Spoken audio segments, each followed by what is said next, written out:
എല്ലാ മാന്യ പ്രേക്ഷകർക്കും നമസ്കാരം. ഞാനിന്ന് മോഹൻലാൽ എന്ന അഭിനേതാവായിട്ടല്ല ഇവിടെ ഇരിക്കുന്നത്.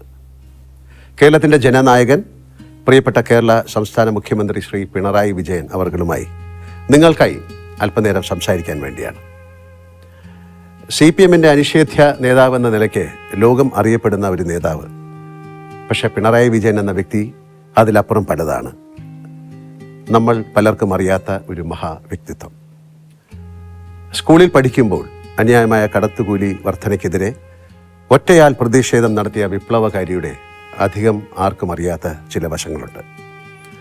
ആക്ഷൻ സിനിമകൾ, സ്റ്റണ്ട് സിനിമകൾ ഇഷ്ടപ്പെടുന്നൊരു സഹൃദയൻ. രാമായണം വായിച്ചു കേട്ട് ഭൂതപ്രേതാദികളിലുള്ള അന്ധവിശ്വാസം മാറ്റിയെടുത്ത ഒരു ബാല്യം. അമ്മയുമായി സവിശേഷമായ ഒരടുപ്പം പുലർത്തിയ മകൻ. കാർക്കശ്യത്തിൻ്റെ പുറന്തോടിന് പിന്നിൽ മറിഞ്ഞിരിക്കുന്ന ഫലിതപ്രിയനായ ഒരു ആസ്വാദകൻ. അങ്ങനെ കേരളത്തിൻ്റെ പിണറായി സഖാവിനെ പറ്റി നാം അറിയാത്ത പലതും എനിക്ക് അദ്ദേഹത്തോട് ചോദിക്കണമെന്നുണ്ട്, നിങ്ങൾക്ക് വേണ്ടി.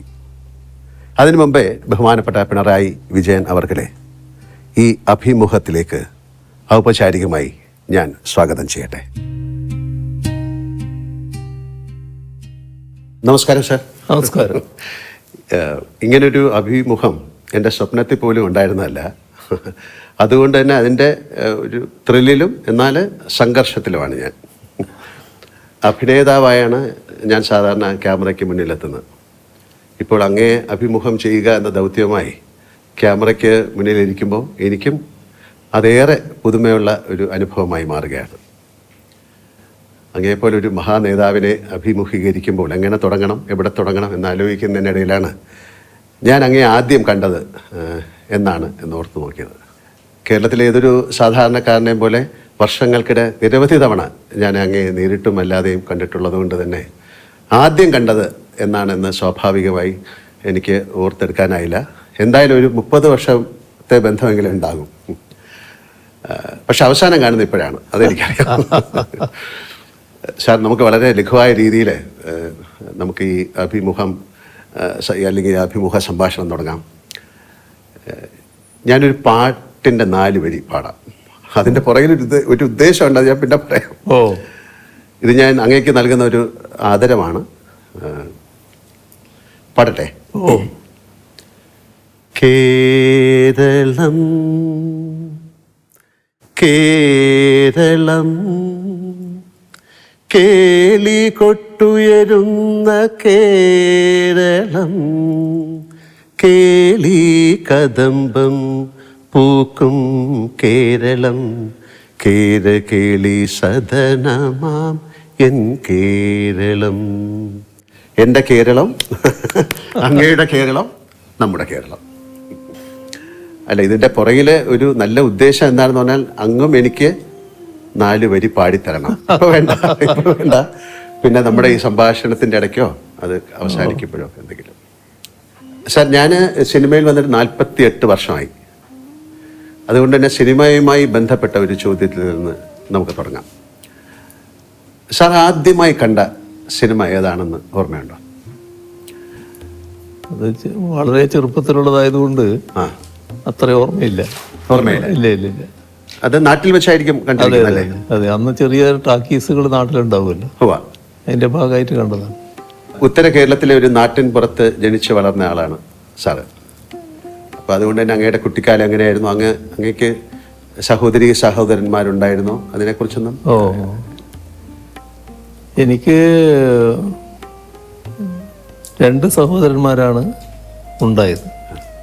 പക്ഷേ എൻ്റെ അമ്മ പ്രസവിച്ചത് 14ാമത്തെ കുട്ടിയാണ് ഞാൻ. ബാക്കിയുള്ളവരൊക്കെ മരണപ്പെട്ടു പോയിരുന്നു ചെറിയ പ്രായത്തിൽ തന്നെ. പിന്നെ 2 സഹോദരങ്ങൾ, മൂത്തവർ എനിക്കുണ്ടായിരുന്നു. അങ്ങനെ 3 പേരാണ് ഞങ്ങൾ ഉണ്ടായത്. അമ്മയും അച്ഛനും ഒക്കെ ഈശ്വര വിശ്വാസികളായിരുന്നു. സന്ധ്യാനാമമൊക്കെ ചൊല്ലാറ് പതിവുണ്ടായിരുന്നു. ഈശ്വര വിശ്വാസികളും വലിയ തോതിലുള്ള ഈ അന്നത്തെ കാലത്ത് ഭൂതപ്രേത കാര്യങ്ങളൊക്കെ വലിയ തോതിലുള്ള കാലമാണ്. അതെ അതെ. അപ്പോൾ അതിനൊക്കെ വല്ലാതെ വിശ്വസിക്കുന്ന കൂട്ടത്തിലായിരുന്നു. അതിൽ അമ്മയാണ് ഏറ്റവും കൂടുതൽ ഈ വിശ്വാസങ്ങൾ കൊണ്ടു നടന്നിരുന്നത്. അച്ഛനും വിശ്വാസി തന്നെയാണ്, പക്ഷേ അത്രത്തോളം ഉണ്ടെന്ന് പറയാൻ പറ്റില്ല. കുട്ടിക്കാലത്ത് ഏറ്റവും സന്തോഷകരവും സങ്കടകരവുമായ ചില സാഹചര്യങ്ങൾ എല്ലാവർക്കും ഉണ്ടാവും, അങ്ങേക്കും ഉണ്ടായിട്ടുണ്ടാവും. അങ്ങനെയെങ്കിൽ അവയൊക്കെ അങ്ങയുടെ ജീവിതത്തെ എങ്ങനെയാണ് സ്വാധീനിച്ചിരിക്കുന്നത്? അതിൽ വലിയ തണലായിട്ട് അമ്മ തന്നെയാണ് ഉണ്ടായത് എല്ലാ കാര്യത്തിലും. സാധാരണ നിലക്ക് നല്ല കരുതലോടെ എന്നെ വളർത്തുന്നതിൽ അമ്മ പ്രധാന പങ്ക് വഹിച്ചിട്ടുണ്ട്. എൻ്റെ കുട്ടിക്കാലത്തിന് അന്നത്തെ കാലം എല്ലാവരും പഠിക്കുന്ന കാലമല്ല, പിന്നെ പഠനം തുടരണമെന്നും ആഗ്രഹിക്കുന്ന കാലമല്ല. ഒരു 5ാം തരം ആവുമ്പോൾ പഠനം അവസാനിപ്പിക്കുക. അന്ന് നാട്ടിൽ ധാരാളം ഉള്ളത് ബീഡി കെട്ടാണ്. അപ്പോൾ ബീഡി തൊഴിലിന് പോവാം, ബീഡി കെട്ടാൻ പോകും. കുട്ടികൾ പോയിട്ട് ബീഡി ഇങ്ങനെ കെട്ടിക്കൊടുക്കും, നൂല് കെട്ടി. അതിന് പിന്നെ ഈ ചെന്നൈ ആൾക്കാർ പറഞ്ഞ് കുട്ടി പഠിക്കട്ടെ. അപ്പോൾ അതറിഞ്ഞിട്ട് സ്കൂളിലെ പ്രധാന അധ്യാപകനും മാനേജറുമായിട്ടുള്ള അദ്ദേഹം അമ്മയോട് പറഞ്ഞു, അവനെ ഇപ്പം അതിനൊന്നും വിടരുത്, നമ്മൾ പഠിപ്പിക്കുക തന്നെ വേണം എന്ന് പറഞ്ഞു. അങ്ങനെയാണ് LP സ്കൂൾ കഴിഞ്ഞിട്ട് UP സ്കൂളിൽ ചേരുന്നത്. UP സ്കൂളിൽ ചേർന്നപ്പോൾ ഒരു പ്രധാന കാര്യമുണ്ടായി. അവിടെ ഒരു മലയാളം അധ്യാപകൻ, മലയാളം വിദ്വാൻ, മുൻഷി എന്നാണ് നമ്മൾ സാധാരണ പറയുക, മുൻഷി മാഷ്. അദ്ദേഹം എന്നോടൊരു ദിവസം ചോദിച്ചു, നിൻ്റെ നക്ഷത്രത്താ? അപ്പോൾ അന്ന് എനിക്കറിയാവുന്ന നക്ഷത്രം ഞാൻ പറഞ്ഞു കൊടുത്തു. ഇതായിരിക്കില്ല എന്ന് അദ്ദേഹം എന്നോട് പറയുകയാണ്, നിൻ്റെ അമ്മയോട് വരാൻ പറയണമെന്ന്. അങ്ങനെ അമ്മ ചെന്നു. അപ്പോൾ അത് തന്നെ ഒരു നാട്ടിൽ വാർത്തയായി, മുൻഷി മാഷ് അമ്മയെ വിളിച്ചിരിക്കുന്നു എന്നൊരു വാർത്ത. അങ്ങനെ ചെന്നപ്പോൾ എപ്പോഴായിരുന്നു പ്രസവിച്ചത്, ഏതാ സമയം എന്നൊക്കെ ചോദിച്ചു. ആ കാലത്ത് വലിയ കൃത്യതയല്ല, ഉച്ചയ്ക്ക് ശേഷമാണ് എന്ന് മാത്രമേ അമ്മയ്ക്ക് കൃത്യമായിട്ട് പറയാൻ പറ്റുള്ളൂ. അപ്പോൾ അദ്ദേഹം നോക്കുമ്പോൾ ഞാൻ ആദ്യം പറഞ്ഞ നക്ഷത്രം ഉച്ചയോടുകൂടി അവസാനിച്ചിരിക്കുന്നു, പിന്നെ പുതിയ നക്ഷത്രമാണ്. അപ്പോൾ അദ്ദേഹം പറഞ്ഞു, ഇതാണ് ഇവൻ്റെ നക്ഷത്രം, ഞാൻ ജാതകം എഴുതിത്തരാമെന്ന് പറഞ്ഞു. അങ്ങനെ അദ്ദേഹം എഴുതുന്ന ജാതകം അമ്മയുടെ കയ്യിലുണ്ടായിരുന്നു ഒരു ദീർഘകാലം. എന്നിട്ട് അവിടുന്ന് പറഞ്ഞു, ഇവൻ എവിടെയാണോ തോക്കുന്നത് അവിടം വരെ പഠിപ്പിക്കണം, തോറ്റാൽ നിർത്തിക്കോളും എന്ന് പറഞ്ഞു. അങ്ങനെയാണ് പഠനം തുറന്നു പോകുന്നതിന് ഇടയാകുന്നത്. ESLC ഉണ്ടായിരുന്നു. 8ാം തരത്തിൽ ESLC എന്ന് പറയുന്നൊരു പബ്ലിക് എക്സാമിനേഷൻ ഉണ്ട്. അതിൽ ഞങ്ങൾ 3 കുട്ടികളായിരുന്നു അവിടുന്ന് പാസ്സായത്. പഠനത്തിന് പിന്നെ മറ്റ് പിന്തുണയൊന്നുമില്ലല്ലോ, നമ്മൾ തന്നെ വായിക്കുന്നെങ്കിൽ വായിക്കുക എന്നുള്ളതേ ഉള്ളൂ. വീട്ടിൽ സഹായമില്ല, അയൽവക്കങ്ങളിലും സഹായം കിട്ടാനില്ല. കാരണം ആരും അങ്ങനെ പഠനമായിട്ട് ബന്ധപ്പെട്ടവർ ഇന്നത്തെ സമൂഹത്തിനെ പോലെയല്ലാരും. അപ്പം അതിലൊക്കെ പക്ഷേ വലിയ സ്നേഹസമ്പന്നരാണ് എല്ലാവരും, എല്ലാ കാര്യങ്ങളിലും നല്ല സ്നേഹമാണ്. അതാണ് അതിൻ്റെ ഒരവസ്ഥ. സാറ് വളരെ അടുത്ത കൂട്ടുകാരുണ്ടായിരുന്നിരിക്കാം. അങ്ങ് പഠനത്തിൽ മാത്രമാണോ അതോ കളികളിലും കായിക മികവിലും ഒക്കെ ഉണ്ടായിരുന്നോ, അതോ വായനയോ കലാപ്രവർത്തനം അങ്ങനെ എന്തെങ്കിലും പറയാനുണ്ടോ? ചെറുപ്പകാലത്ത് എല്ലാവരും കളിക്കുമല്ലോ, ഇന്നത്തെ പോലെ എല്ലാവരും എല്ലാ കളിയും വന്ന് പിന്നെ കുട്ടികൾ വലിയ കളിയല്ലേ സാധാരണ. ആ കളികളിലൊക്കെ ഞാനും ഉണ്ടായിരുന്നു. അതിൽ പ്രധാനം ഒന്ന് ഫുട്ബോളായിരുന്നു. പിന്നെ കുറച്ച് കഴിഞ്ഞപ്പോൾ നാട്ടിലൊരു വലിയ ബാഡ്മിൻ്റൺ ടൂർണമെൻ്റ് നടന്നു. ആ ടൂർണമെൻറ്റ് കണ്ടപ്പോൾ നമുക്കൊരു ചെറിയ കുട്ടികളാണല്ലോ, ഒരു ആവേശം. അപ്പോൾ എൻ്റെ അടുത്ത സുഹൃത്തുക്കളുണ്ട്, നാണു, രാജൻ എന്ന് പറഞ്ഞ 2 പേര്. ഞങ്ങളെല്ലാം കൂടി ഒരു കളി തുടങ്ങി. അപ്പോൾ അതിന് ബാറ്റില്ല. അപ്പോൾ ഓലയുടെ അടിഭാഗമില്ല, അതിൻ്റെ മടൽ ഇങ്ങനെ കുറച്ച് വീതി ഉണ്ടാവും, അത് വെച്ചിട്ടായി കെട്ടിയ ബോളിൽ കളി. കുറച്ച് നാൾ കഴിഞ്ഞപ്പോൾ പിന്നെ ബാറ്റിൽ കളിയായി. അങ്ങനെ ബാഡ്മിൻ്റൺ പിന്നെ ഞങ്ങൾ കളിക്കുകയായിരുന്നു, നല്ലതുപോലെ കളിക്കുമായിരുന്നു. അവരൊക്കെ സ്റ്റേറ്റിൽ നല്ലതുപോലെ കളിച്ചവരാണ്. ഈ നാണു എന്ന് പറയുന്ന ആൾ സ്റ്റേറ്റിന് റെഫറി ആയിട്ടൊക്കെ പിന്നീട് കുറേ കാലം പോയതാണ്. അങ്ങനെ ബാഡ്മിൻ്റൺ കൂടി കളിക്കുകയായിരുന്നു. രാഷ്ട്രീയത്തിന് പുറത്ത് അങ്ങേക്ക് വലിയൊരു സൗഹൃദ വലയമുണ്ടല്ലോ. അടുത്തിരുന്ന തമാശ പറയാൻ സ്വാതന്ത്ര്യമുള്ള സുഹൃത്തുക്കളുണ്ടോ? അവരോടൊപ്പം സമയം ചെലവഴിക്കാൻ അങ്ങേക്ക് സാധിക്കാറുണ്ടോ? ഇപ്പം അതിന് കുറേ വിഷമമുണ്ട്. എന്നാലും എൻ്റെ പഴയകാല സുഹൃത്തുക്കൾ ഇപ്പോഴും സുഹൃത്തുക്കളായിട്ട് തന്നെ നിൽക്കുന്നുണ്ട്. അവർ എപ്പോഴും കാണും. പിന്നെ മിക്കവാറും ചെല്ലുമ്പോൾ എൻ്റെ കൂടെ ഉണ്ടാവും. അങ്ങനെയൊക്കെയാണ്. അവർ ചിലരെല്ലാം അങ്ങ് പോയി, എന്നാലും ഉള്ളവർ ഇപ്പോഴും ഉണ്ട് നല്ല നിലക്ക്. സാർ, ഒരു നടൻ അല്ലെങ്കിൽ ഞാൻ താരസംഘടനയുടെ ഭാരവാഹിയായിരുന്നു. അങ്ങനെ നിലകളിൽ അങ്ങേ പലതവണ ഞാൻ അടുത്തിടപഴകാനുള്ള ഭാഗ്യം എനിക്കുണ്ടായിട്ടുണ്ട്. അപ്പോൾ എല്ലാം ഞാൻ ശ്രദ്ധിച്ചിട്ടുള്ള ഒരു കാര്യം, ഏതാണ്ട് സാറിന് 30 വർഷം മുമ്പായിരിക്കാം കാണുന്നത്.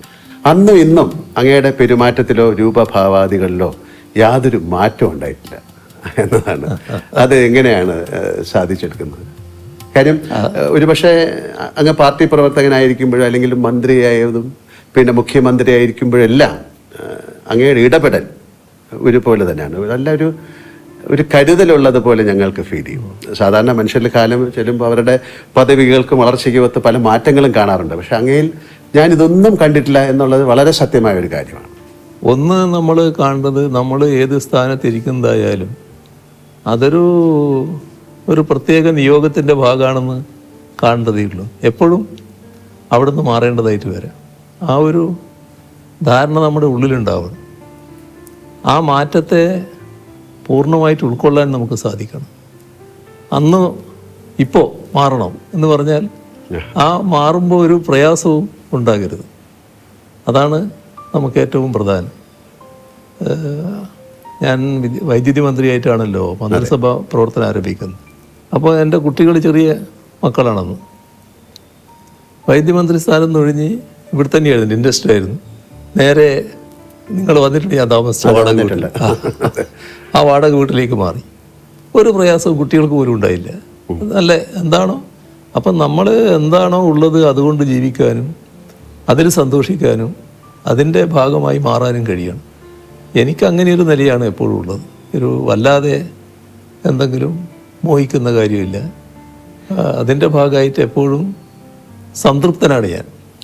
ഇത് ബോധപൂർവം നിലനിർത്തുന്നതാണോ അതോ സ്വാഭാവികമായി സംഭവിച്ചാണോ അതോ കുട്ടിക്കാലത്ത് അമ്മയുടെ ആ ഒരു കരുതൽ അന്നത്തെ കുടുംബത്തിൻ്റെ ഒക്കെ ഒരു പശ്ചാത്തലത്തിൽ സംഭവിച്ചായിരിക്കും? അതെനിക്ക് തോന്നുന്നത് ചെറുപ്പത്തിൻ്റെ ഒരു സ്വാധീനമുണ്ട് അതിൽ. ഈ ചെറുപ്പത്തിൽ ധാരാളം ഈ മറ്റ് കഥകൾ വായിക്കുമായിരുന്നു. അമ്മയ്ക്ക് വായന അറിയില്ലെങ്കിലും പഴയ തച്ചോളി പാട്ടൊക്കെ അമ്മയ്ക്ക് നല്ലോണം അറിയാം. അങ്ങനെയുള്ള പാട്ടുകൾ എനിക്ക് പാടിത്തരുമായിരുന്നു. എന്നാൽ ഞാൻ വായന പഠിച്ചതിന് ശേഷം രാമായണം, കൃഷ്ണപ്പാട്ട്, ഭാരതം അങ്ങനെയൊക്കെയുള്ളത് അമ്മയ്ക്ക് വായിച്ചു കൊടുക്കുമായിരുന്നു. അപ്പോൾ ആ വായനയിലൂടെ അന്ന് എന്നിലേക്ക് വന്നിട്ടുള്ള ചില ആശയങ്ങളുണ്ടാകും. അതെന്നെ സ്വാധീനിച്ചിട്ടുണ്ടാകും എന്നാണ് തോന്നുന്നത്. ഒരു സന്യാസ ജീവിതത്തിൻ്റെ ചില അംശങ്ങൾ ചിലപ്പോൾ നമ്മുടെ മനസ്സിലുണ്ടാകാനിടയുണ്ടാവും. അതുകൊണ്ടായിരിക്കാം മറ്റു മോഹങ്ങൾ അധികം ഇല്ലാതെ വരുന്നത്. വലിയ കർക്കശക്കാരൻ എന്നൊരു പേരുണ്ടത്. അല്ല, അതുകൊണ്ട് ചോദിച്ചാണ്. പക്ഷെ അപ്പം എൻ്റെ കണ്ടെത്തലുകൾ ശരിയായിരുന്നു എന്ന് ഞാൻ വിശ്വസിക്കുന്നു. സാറ് സ്കൂൾ ആ സമയത്തൊക്കെ അല്ലെങ്കിൽ കോളേജിലൊക്കെ നാടകങ്ങളിലും വല്ലതും അഭിനയിച്ചിട്ടുണ്ടോ? നാടകത്തിൽ അഭിനയിച്ചിട്ടില്ല, പക്ഷെ ഞാൻ കഥാപ്രസംഗം നടത്തിയിട്ടുണ്ട്. ആണോ? UP സ്കൂളിൽ പഠിക്കുമ്പോൾ എന്നോടൊരു മാഷ് പറഞ്ഞു കഥാപുസ്തകം നടത്തണം. അങ്ങനെ ഞാനൊരു കഥാപുസ്തകം നടത്തിയിട്ടുണ്ട്. അതിൽ പാട്ടുകളൊക്കെ പാടണ്ടേ? പാടണം, പാട്ടൊക്കെ പാടും. പിന്നെ നമുക്കൊരു പാട്ട് പാടണേ. പിന്നെ അത് അതെ ജാലവിദ്യ, മാജിക്ക്. അതായത് ഒരു നൂലിന്മേലൊരു ചോക്ക് കിട്ടും. ചോക്കല്ലേ എഴുതുന്നത്? ആ ചോക്ക് കെട്ടിയിട്ട് ഇങ്ങനെ പിടിക്കും. എന്നിട്ട് ഈ നൂലങ്ങോട്ട് കത്തിക്കും. കത്തിയാലും ചോക്ക് വീഴില്ല. അപ്പോൾ അതിൻ്റെ വിദ്യ എന്താണെന്ന് പറഞ്ഞാൽ ഈ നൂല് പലവട്ടം ഉപ്പുവെള്ളത്തിൽ മുക്കി ഉണക്കുക. അങ്ങനെ ഉണക്കിയെടുത്തിട്ട് കത്തിച്ചാൽ ആ ചാരം അങ്ങനെ തന്നെ നിൽക്കും, വീണുപോകാതെ, ചോക്ക് വീണുപോകാതെ. ഇതാണ് ഒരു ജാലവിദ്യ. മറ്റേ ഒരു കഥാപ്രസംഗം ഞാൻ നടത്തിയിരുന്നു. ഒരു വലിയ ആൽമരത്തിൻ്റെ താഴെ ഒരാൾ കിടന്ന് ഉറങ്ങുന്ന, അദ്ദേഹത്തിൻ്റെ തലയിൽ നെറ്റിയിലൊരു ചെറിയ അതിൻ്റെ കായ വന്ന് വീഴുന്നു. അപ്പോൾ ഈ കായല്ല തെങ്ങിൻ്റെ തേങ്ങ പോലത്തെ ആണെങ്കിൽ എൻ്റെ കഥ എന്താകുമായിരുന്നു എന്ന് പറയുന്നത്. അപ്പോൾ പ്രകൃതിയുടെ ഒരു പ്രത്യേകത കാണിക്കുന്ന ഒരു കഥയായിരുന്നു അത്. ഓക്കെ, അപ്പം നമുക്ക് പാട്ട് ഇപ്പം വേണ്ടല്ലേ, കുറച്ച് കഴിഞ്ഞിട്ടാകാം അല്ലേ? എപ്പോഴെങ്കിലും ഒരു എഴുത്തുകാരനാവണമെന്ന് ആഗ്രഹിച്ചിട്ടുണ്ടോ? അത്തരത്തിൽ എന്തെങ്കിലും അങ്ങ് എഴുതിയിട്ടുണ്ടോ? അല്ലെങ്കിൽ എന്തെങ്കിലും അങ്ങനെ കുത്തിക്കുറിക്കുക എന്ന് ചോദിക്കുന്നത് ശരിയല്ല, അങ്ങനെ എന്തെങ്കിലും അങ്ങ് എഴുതിയിട്ടുണ്ടോ? എഴുത്ത് വിശദമായിട്ട് എഴുതിയിട്ടില്ല, പക്ഷെ പിന്നീടുള്ള രാഷ്ട്രീയ ജീവിതത്തിൽ പല കാര്യങ്ങളും എഴുതേണ്ടി വരുമല്ലോ, അങ്ങനെയുള്ള കാര്യങ്ങളൊക്കെ ഞാൻ എഴുതിയിട്ടുണ്ട്. രാഷ്ട്രീയ അങ്ങയുടെ ഒരു ആത്മകഥ അങ്ങനെ എന്തെങ്കിലും എഴുതണമെന്ന ഒരു ആഗ്രഹമുണ്ടോ? അതൊന്നും ഇതിൻ്റെ ഇടക്ക് അതിനെപ്പറ്റി ഒരു ആലോചനയും ഉണ്ടായിട്ടില്ല. എന്നാൽ പിന്നെ ചിലരൊക്കെ അതിനു വേണ്ടി ഒരു ശ്രമം ആരംഭിച്ചിട്ടുമുണ്ട്, പക്ഷെ അതൊന്നും പൂർണ്ണതയിലെത്തിയിട്ടില്ല. എൻ്റെ വീട്ടിൽ വലിയൊരു ലൈബ്രറി ഉണ്ടെന്ന് എനിക്കറിയാം. തിരക്കുകൾക്കിടയിൽ അങ്ങേക്ക് വായിക്കാൻ സമയം കിട്ടാറുണ്ടോ? ഇപ്പോഴത്തെ പ്രശ്നം വല്ലാത്ത പ്രശ്നമാണ്. ഇപ്പോൾ വായനക്കൊക്കെ വല്ലാത്ത സമയം കുറയാണ്. മറ്റ് വായന എനിക്കൊരു നല്ല രസമായിരുന്നു, നല്ല രീതിയിൽ വായിക്കാൻ പറ്റുമായിരുന്നു. പക്ഷെ ഇപ്പം അങ്ങനെ വായിക്കാൻ അധിക സമയം കിട്ടുന്നില്ല. അപ്പം അങ്ങേ ഏറ്റവും കൂടുതൽ സ്വാധീനിച്ച പുസ്തകങ്ങളുണ്ടാവും, അത് ഏതെങ്കിലും ഒരു പുസ്തകത്തിൻ്റെ പേര് പറയാമോ? അതിൽ ഞാൻ വായിക്കുന്ന ഘട്ടത്തിൽ ഏറ്റവും കൂടുതൽ സ്വാധീനിച്ച പുസ്തകങ്ങളിൽ ഒന്ന് ടോൾസ്റ്റോയുടെ അന്നാ കരീന തന്നെയാണ്. വലിയ ഹൃദയത്തെ ഏറ്റവും അധികം ബന്ധിപ്പിക്കുന്ന, മനസ്സിനെ ബന്ധിപ്പിക്കുന്ന ഒരു കഥ തന്നെയാണെന്ന് പറയാം. പിന്നെ വിക്ടർ ഹ്യൂഗോൻ്റെ കഥയും പാവങ്ങൾ, അത് വളരെയധികം വലിയ തോതിൽ നമ്മളെ ജീവിതത്തെ രൂപപ്പെടുത്താൻ തന്നെ സഹായിക്കുന്ന ഒന്നായിരുന്നു. നമ്മളെ നാട്ടിലെടുത്താൽ തകഴിയുടെ കയർ ഒരു കാലഘട്ടത്തിൻ്റെ തന്നെ ഒരു ചിത്രീകരണമായിരുന്നു. അങ്ങനെയുള്ളതൊക്കെ ആ കാലത്ത് നല്ലോണം വായിക്കാൻ പറ്റിയിരുന്നു. കവിതകളും വായിക്കുക. ഇതെല്ലാം ഒരു പുതിയ അറിവാണ് ആൾക്കാർക്ക്, അതുകൊണ്ടാണ് ചോദിക്കുന്നത്. അതായത് പിണറായി വിജയൻ എന്നാൽ വലിയൊരു കടുപ്പക്കാരനാണ്, ചിരിക്കാത്ത ആളാണ് എന്നൊരു ധാരണ പുറത്തുണ്ട്. എന്നാൽ അടുത്ത പരിചയമുള്ളവർക്ക് നേരെ മറിച്ചുള്ള അഭിപ്രായമാണ്. ഈ പ്രകൃതം സ്വയം എടുത്തണിഞ്ഞതാണോ, അതോ ഈ കടുപ്പക്കാരനെന്ന ഇമേജ് മാറ്റണമെന്ന് എപ്പോഴെങ്കിലും തോന്നിയിട്ടുണ്ടോ, അതോ ആളുകൾ തന്നെ അത് തിരിച്ചറിയട്ടെ എന്നാണോ നിലപാട്? അത് ബ്രാൻഡ് ചെയ്യപ്പെടുന്നതാണ്. കാരണം ഞാനൊരു ഇടതുപക്ഷ പ്രവർത്തകൻ, പ്രത്യേകിച്ച് CPIM-ൻ്റെ ഒരു പ്രധാനി എന്നൊക്കെയുള്ള നിലയിൽ വരുമ്പോൾ അതിലൊരു സാധാരണയിൽ നിന്നൊരു വ്യത്യസ്തനാണ് എന്ന് കാണിക്കൽ നമ്മുടെ ചില ആളുകൾക്ക് വലിയ താല്പര്യമുണ്ടായിരുന്നു. അതിൻ്റെ ഭാഗമായിട്ട് ഒരു മനുഷ്യന് പല ഭാവങ്ങളുണ്ടാവുമല്ലോ, അതിലേതെങ്കിലും ക്ഷോഭിച്ച ഭാഗമുണ്ടെങ്കിൽ അതായിരിക്കും കൊടുക്കുന്ന ചിത്രങ്ങൾ. അപ്പോൾ മറ്റ് സന്തോഷത്തിൻ്റെ നിമിഷങ്ങൾ അവരുടെ കയ്യിലുണ്ടാവും, പക്ഷെ അത് കൊടുക്കേണ്ടതില്ല എന്ന് അവർ വെക്കും. ഞാൻ പിന്നെ എന്നെപ്പറ്റി വരുന്ന വാർത്തകളിൽ അധികം അങ്ങനെ വ്യാകുലപ്പെടാറില്ല. അതിപ്പോൾ സ്വാഭാവികമായിട്ട് വരുന്നൊരു കാര്യമായിട്ട് ഞാൻ കാണാറില്ല. ഞാൻ പ്രതിദാനം ചെയ്യുന്ന പാർട്ടിയോടുള്ള എതിർപ്പിൻ്റെ ഭാഗമായി അത് എന്നിലൂടെ പ്രകടിപ്പിക്കുന്നത് മാത്രമേ ഉള്ളൂ എന്ന നിലക്കാണ് ഞാനത് കാണാറ്. ഈ എതിർപ്പ് ഉയർത്തുന്നവരോടും ഒരു തരത്തിലുള്ള ഈർഷ്യയോ വിദ്വേഷമോ എനക്കൊട്ടുണ്ടാകാറുമില്ല. അവരവരെ രീതി സ്വീകരിക്കുന്നു എന്ന് മാത്രമേ കാണാറുള്ളൂ.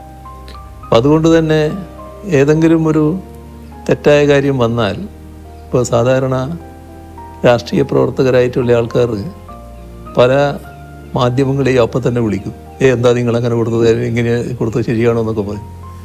ഇന്ന് വരെ ഒരാളെ ഞാൻ വിളിക്കാൻ പോയിട്ടില്ല. എന്ത് വാർത്ത വന്നാലും അതവിടെ നിന്നോട്ടെ എന്നുള്ളതാണ്. അങ്ങനെയൊരു പ്രകൃതമാണ് ഞാൻ സ്വീകരിച്ചു വരാറുള്ളത്.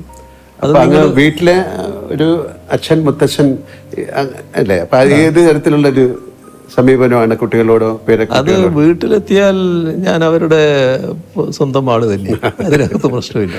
എൻ്റെ പുറത്തുള്ള എല്ലാ തിരക്കുകളും ഇപ്പൊ കുറച്ച് പ്രയാസമുണ്ട്. ഇപ്പൊ ഈ ദിവസങ്ങള് വല്ലാത്ത പ്രയാസങ്ങളുള്ളത്. അതുവരെയുള്ള കാലം എടുത്താൽ വീട്ടിലെത്തിയാൽ ഞാൻ വീട്ടിൻ്റെ ഒരാളായിട്ട് അങ്ങ് മാറുകയാണ്. അതിന് ഒരു പ്രശ്നം ഉണ്ടാകാറില്ല. അത് കുട്ടികൾക്കും ഉണ്ടാകാറില്ല, വേറെ കുട്ടിക്കൊന്നും ഉണ്ടാകാറില്ല. അങ്ങനെയൊരു അവസ്ഥയാണ്. സാർ, ഇന്നത്തെ തലമുറയിലെ കുട്ടികൾക്ക് പഴയ കാലത്തെ അപേക്ഷിച്ച് ഒരുപാട് അവസരങ്ങളുണ്ട്. ഈ സ്മാർട്ട് ഫോണ്, ആർട്ടിഫിഷ്യൽ ഇൻ്റലിജൻസ് അതൊക്കെ വന്നതോടുകൂടി അറിവ് സമ്പാദിക്കാൻ ഒരുപാട് വഴികളുണ്ട്. പഴയ കാലം പോലല്ല. എങ്കിലും പുതിയ തലമുറ നേരിടുന്ന ഭയങ്കരമായ സമ്മർദ്ദങ്ങളുണ്ട്. ആ സമ്മർദ്ദങ്ങൾ വലുതാണ്. അവരോടൊരു ഒരു ഒരു മുത്തശ്ശൻ എന്ന നിലയിൽ എന്താണ് അങ്ങേക്ക് പറയാനുള്ളത്? അല്ല, ഇന്നത്തെ കാലത്ത് ഈ പറഞ്ഞ കാര്യം ശരിയാണ്. കുട്ടികൾ വലിയ തോതിൽ വിവരങ്ങൾ അവരുടെ വിരൽത്തുമ്പിൽ കിടക്കുകയാണ്. ഒന്ന്, കുട്ടി എന്തെങ്കിലും കാര്യങ്ങൾ ചെയ്യാൻ തുടങ്ങുന്നതിന് മുൻപ് തന്നെ സാങ്കേതിക കാര്യങ്ങളാണ് ചെയ്തു തുടങ്ങുന്നത്. ഈ ഫോണും മറ്റും ആയിട്ട് ബന്ധപ്പെട്ടുള്ള കാര്യങ്ങൾ. അപ്പോൾ ഫോണും മറ്റും വെച്ചുകൊണ്ടുള്ള ഒരുപാട് അത്ഭുതങ്ങൾ കാണിക്കുന്നവരാണ് നമ്മുടെ കുട്ടികൾ. പക്ഷെ അതിൽ ആ ലോകം വളരെ വലുതാണ്. എന്നാൽ അതിനകത്തുള്ള ചതിക്കുഴികളുണ്ട്. ആ ചതിക്കുഴികൾ തിരിച്ചറിയാൻ പറ്റണം. അപ്പോൾ അതിന് ചിലപ്പോൾ ചെറിയ കുട്ടികൾക്ക് എല്ലാ വഴിയും തിരിഞ്ഞു എന്ന് വരില്ല. അപ്പോൾ ഒന്നും അച്ഛനമ്മമാരിൽ നിന്നും മറച്ചു വെക്കാതിരിക്കുക എന്നുള്ളതാണ് ഏറ്റവും പ്രധാനം. സ്വകാര്യമായിട്ട് ചെയ്യാതിരിക്കുക. താൻ കാണുന്നത് സ്വകാര്യമായിട്ട് കാണണം എന്ന നിർബന്ധമില്ലാതിരിക്കുക. അമ്മയോ അച്ഛനോ കാണുന്നതിന് ഒരു തടസ്സമില്ലാതിരിക്കുക. അങ്ങനെയൊരു നില വന്നാൽ കുട്ടിക്ക് തന്നെ എന്താണ് കാണാവുന്നത് കാണാത്തത് എന്നതിനെ പറ്റിയൊരു ധാരണയുണ്ടാക്കാൻ ഇടയാകും. അപ്പോൾ അച്ഛൻ്റെയും അമ്മയുടെയും ഭാഗത്ത് അച്ഛൻ്റെയും അമ്മയുടെയും ശ്രദ്ധയിൽപ്പെടാത്ത കാര്യങ്ങൾ അത് മറച്ചു വെച്ചുകൊണ്ട് ചെയ്യുന്നൊരു നില ചെറുപ്രായത്തിൽ സ്വീകരിക്കാതിരിക്കുക എന്നുള്ളതാണ് ഏറ്റവും പ്രധാനം. ഇപ്പം അങ്ങേ കാണാൻ വരുന്നവരെ സ്വീകരിക്കുന്നതിലും അവർക്ക് ഭക്ഷണം നൽകുന്നതിലും അങ്ങ് കാട്ടുന്ന വലിയ ആതിഥേയ മര്യാദ ഞാൻ പലപ്പോഴും കണ്ടിട്ടുണ്ട്. അത് മാതൃകയാക്കാൻ ഞാൻ പലരോടും പറഞ്ഞിട്ടുണ്ട്. ഈ ഒരു ശീലം അമ്മയിൽ നിന്നാണോ കിട്ടിയത്, അല്ലെങ്കിൽ കുടുംബ പശ്ചാത്തലത്തിൽ നിന്നാണോ കിട്ടിയത്? അത് അമ്മയുടെ കയ്യിൽ നിന്ന് തന്നെയായിരിക്കണം അത് കിട്ടിയത്. കാരണം ഞങ്ങൾ കുട്ടികൾ കോളേജിലൊക്കെ പഠിക്കുമ്പോൾ പിന്നെ ചില സുഹൃത്തുക്കളോട് കൂടി വീട്ടിൽ ചെന്നാൽ വലിയ തോതിൽ സൗകര്യങ്ങളൊന്നും വീട്ടിലൊന്നും ഉണ്ടാവില്ല. പക്ഷെ ഉള്ളത് വെച്ച് പെട്ടെന്ന് തന്നെ അമ്മ അവർക്ക് എന്തെങ്കിലും കൊടുത്തിരിക്കും, വളരെ പെട്ടെന്ന് കാര്യങ്ങൾ ഉണ്ടാക്കിയിട്ട്. അങ്ങനെയൊരു രീതി ചെറുപ്പത്തിലേ കണ്ടുവന്നിട്ടുണ്ട്. അതിൻ്റെ ഒരു ഭാഗമായിരിക്കാമെന്നാണ് തോന്നുന്നു. അങ്ങേക്ക് പാചകം ഇഷ്ടമാണോ? ജീവിതത്തിൽ എപ്പോഴെങ്കിലും അങ്ങ് അടുക്കളയിൽ കയറിയിട്ടുണ്ടോ? പാചകം ഒരു കലയാണ്. ആ കലയിൽ ഞാൻ അത്ര വിദഗ്ധനല്ല. പക്ഷേ ഇടയ്ക്ക് ഞാൻ ചായ ഉണ്ടാക്കുമായിരുന്നു. നേരത്തെ ചായ കുടിക്കുന്ന കാലത്ത് അത് ശീലിച്ചിരുന്നു. അതിനപ്പുറത്ത് ഇല്ല, ഒന്നിലേക്ക് കടക്കാൻ എനിക്ക് ധൈര്യം കിട്ടിയിട്ടില്ല. അപ്പം അങ്ങനെയാണെങ്കിൽ അങ്ങയുടെ പ്രിയപ്പെട്ട ഒരു ഭക്ഷണം എന്താണ്? ഞാൻ സാധാരണ പിന്നെ ഏത് ഭക്ഷണവും കഴിക്കുന്ന കൂട്ടത്തിലാണ്. പക്ഷേ ഇപ്പം അടുത്ത കാലത്തായിട്ട് ചില നിയന്ത്രണങ്ങൾ ഞാൻ തന്നെ വെക്കാറുണ്ട്. ഇന്ന് ചിലതേ കഴിക്കൂ, ചിലത് കഴിക്കില്ല എന്നൊക്കെ ഉള്ളത്. എന്നാൽ ഒരു ഭക്ഷണത്തോടും അപ്രിയമില്ല, ഒന്നും മാറ്റി നിർത്താറില്ല. എല്ലാം കഴിക്കുന്ന ഒരു കൂട്ടക്കാരനാണ് ഞാൻ. ഈ ചിലപ്പോൾ ഭാര്യ അല്ലെങ്കിൽ അമ്മ അങ്ങനെ ആരെങ്കിലും ഉണ്ടാക്കുന്ന ഭക്ഷണത്തോടായിരിക്കും കൂടുതൽ താല്പര്യം. അങ്ങനെയൊക്കെ അങ്ങനെ ഉണ്ടോ? എനിക്ക് തീർച്ചയായും അതാണ്. വീട്ടിലെ ഭക്ഷണമാണ് എനിക്ക് ഏറ്റവും താല്പര്യം. അതിൻ്റെ പ്രശ്നം എന്താ വെച്ചാൽ, വീട്ടിൽ നിന്ന് പുറത്തിറങ്ങി ഭക്ഷണം കഴിക്കുമ്പോൾ പലപ്പോഴും വീട്ടിലെ ഭക്ഷണത്തെ പറ്റി താരതമ്യപ്പെടുത്തി പോകും. അതെപ്പോഴും എനിക്ക് താല്പര്യം വീട്ടിലെ ഭക്ഷണം തന്നെയാണ്. അമ്മയെപ്പറ്റി നമ്മൾ ഒരുപാട് സംസാരിച്ചു. അമ്മ എന്നത് ഒരു കൺകണ്ട ദൈവമാണ്. അങ്ങയുടെ അമ്മയെപ്പറ്റി, ആ ആത്മബന്ധത്തെപ്പറ്റി അങ്ങേക്ക് എന്തെങ്കിലും കൂടുതൽ പറയാനുണ്ടോ? അമ്മയുടെ വേർപിരിയലാണ് പറയാനുള്ളൊരു ഭാഗം. അതായത് അന്ന് ഞാൻ തിരുവനന്തപുരത്താണ്. തിരുവനന്തപുരത്ത് പാർട്ടി സെക്രട്ടേറിയറ്റ് മെമ്പറായിട്ട് ഫുള്ളായിട്ട് ഇവിടെ നിൽക്കുന്ന സമയം. അപ്പോൾ ഒരു ദിവസം, എല്ലാ ദിവസവും വീട്ടിൽ നിന്ന് സംസാരിക്കും. ഒരു ദിവസം ഭാര്യ വിളിച്ചപ്പോൾ ചെറിയ സംസാരത്തിലൊരു വ്യത്യാസം പോലെ തോന്നി. അത് അമ്മയുടെ പിന്നെ ആരോഗ്യസ്ഥിതി പറയുമായിരുന്നു. നല്ല അവശതയുണ്ടായിരുന്നു അപ്പോൾ. മറ്റൊന്നും പറഞ്ഞില്ല. പക്ഷെ എനിക്ക് തോന്നി എന്തോ ഒരു പ്രശ്നമുണ്ട്. അപ്പോൾ ആ കാലത്ത് ചടയം ഗോവിന്ദനാണ് സെക്രട്ടറി. അപ്പോൾ ഞാൻ പറഞ്ഞ് എന്തോ ഒരു പ്രശ്നമുണ്ടെന്ന് തോന്നുന്നു, ഞാനൊന്ന് പോയിട്ട് വരാമെന്ന് പറഞ്ഞ് അങ്ങനെ വൈകുന്നേരം വീട്ടിലേക്ക് പോയി. രാവിലെ അവിടെ എത്തി. വീട്ടിലെത്തി. അപ്പോൾ അമ്മ അവിടെ കിടന്നിട്ടുണ്ട്. അവിടെ നിന്ന് എഴുന്നേറ്റിരുത്തി എൻ്റെ ദേഹത്തിങ്ങനെ ചാരിയിരുന്ന് ലേശം വെള്ളം കൊടുത്തു. ആ വെള്ളം കുടിച്ചു. അവിടെ കഴിഞ്ഞു. അതെ. അപ്പോൾ അതാണ് അതിൻ്റെ പ്രത്യേകത. അത് കഴിഞ്ഞിട്ട് എനിക്കറിയാം അമ്മ ഏത് നിമിഷവും മരണപ്പെടും എന്നൊക്കെ നമുക്കറിയാമല്ലോ. പക്ഷേ ഞാനും വൈഫും മാത്രമേ ആ സമയത്തുള്ളൂ, മറ്റാരുമില്ല. അപ്പോൾ ഞാൻ പുറത്തിറങ്ങിയിട്ട് ആളോട് പറയണമല്ലോ. പുറത്തിറങ്ങി ഒരാൾ മുമ്പിൽ വന്ന് വിട്ടു, ഒരു നാണു എന്ന് പറയുന്നയാൾ. പക്ഷെ ഒരക്ഷരം വാക്കിങ്ങോട്ട് വരുന്നില്ല, പറയാൻ പറ്റുന്നില്ല. അപ്പോൾ അദ്ദേഹത്തിന് മനസ്സിലായി അതങ്ങനെയൊരു ബന്ധമായിരുന്നു.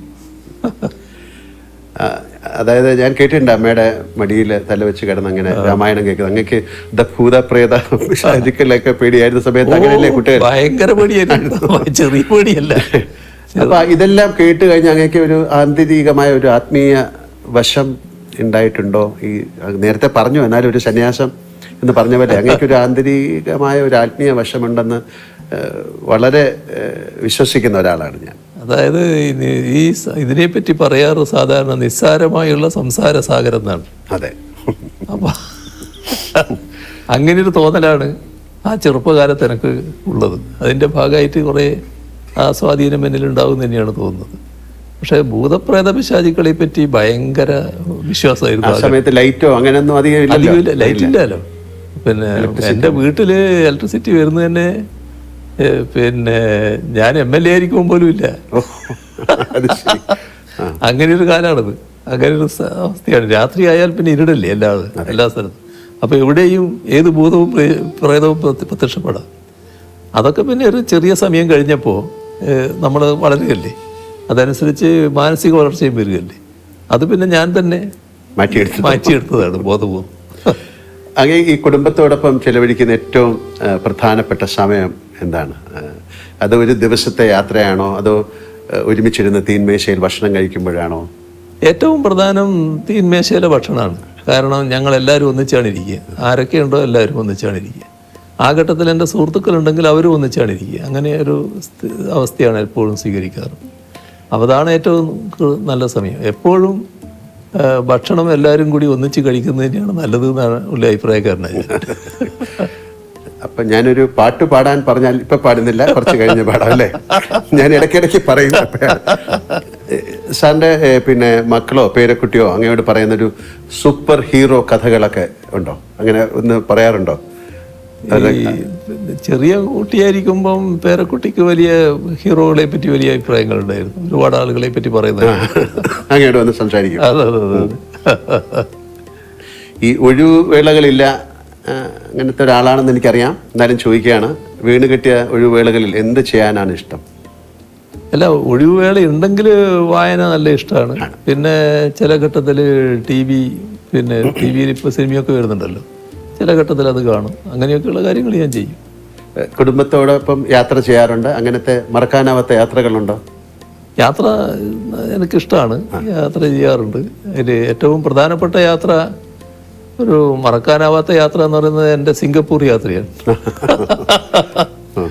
ഞാനും വൈഫും മകളും എല്ലാം കൂടി പിന്നെ ഒരു യാത്ര നേരത്തെ ഉണ്ടായിരുന്നു. അപ്പോൾ അത് ഇത് കഴിഞ്ഞപ്പോഴാണ്, നമ്മുടെ വൈദ്യുതി മന്ത്രി സ്ഥാനം പോയപ്പോഴാണ്.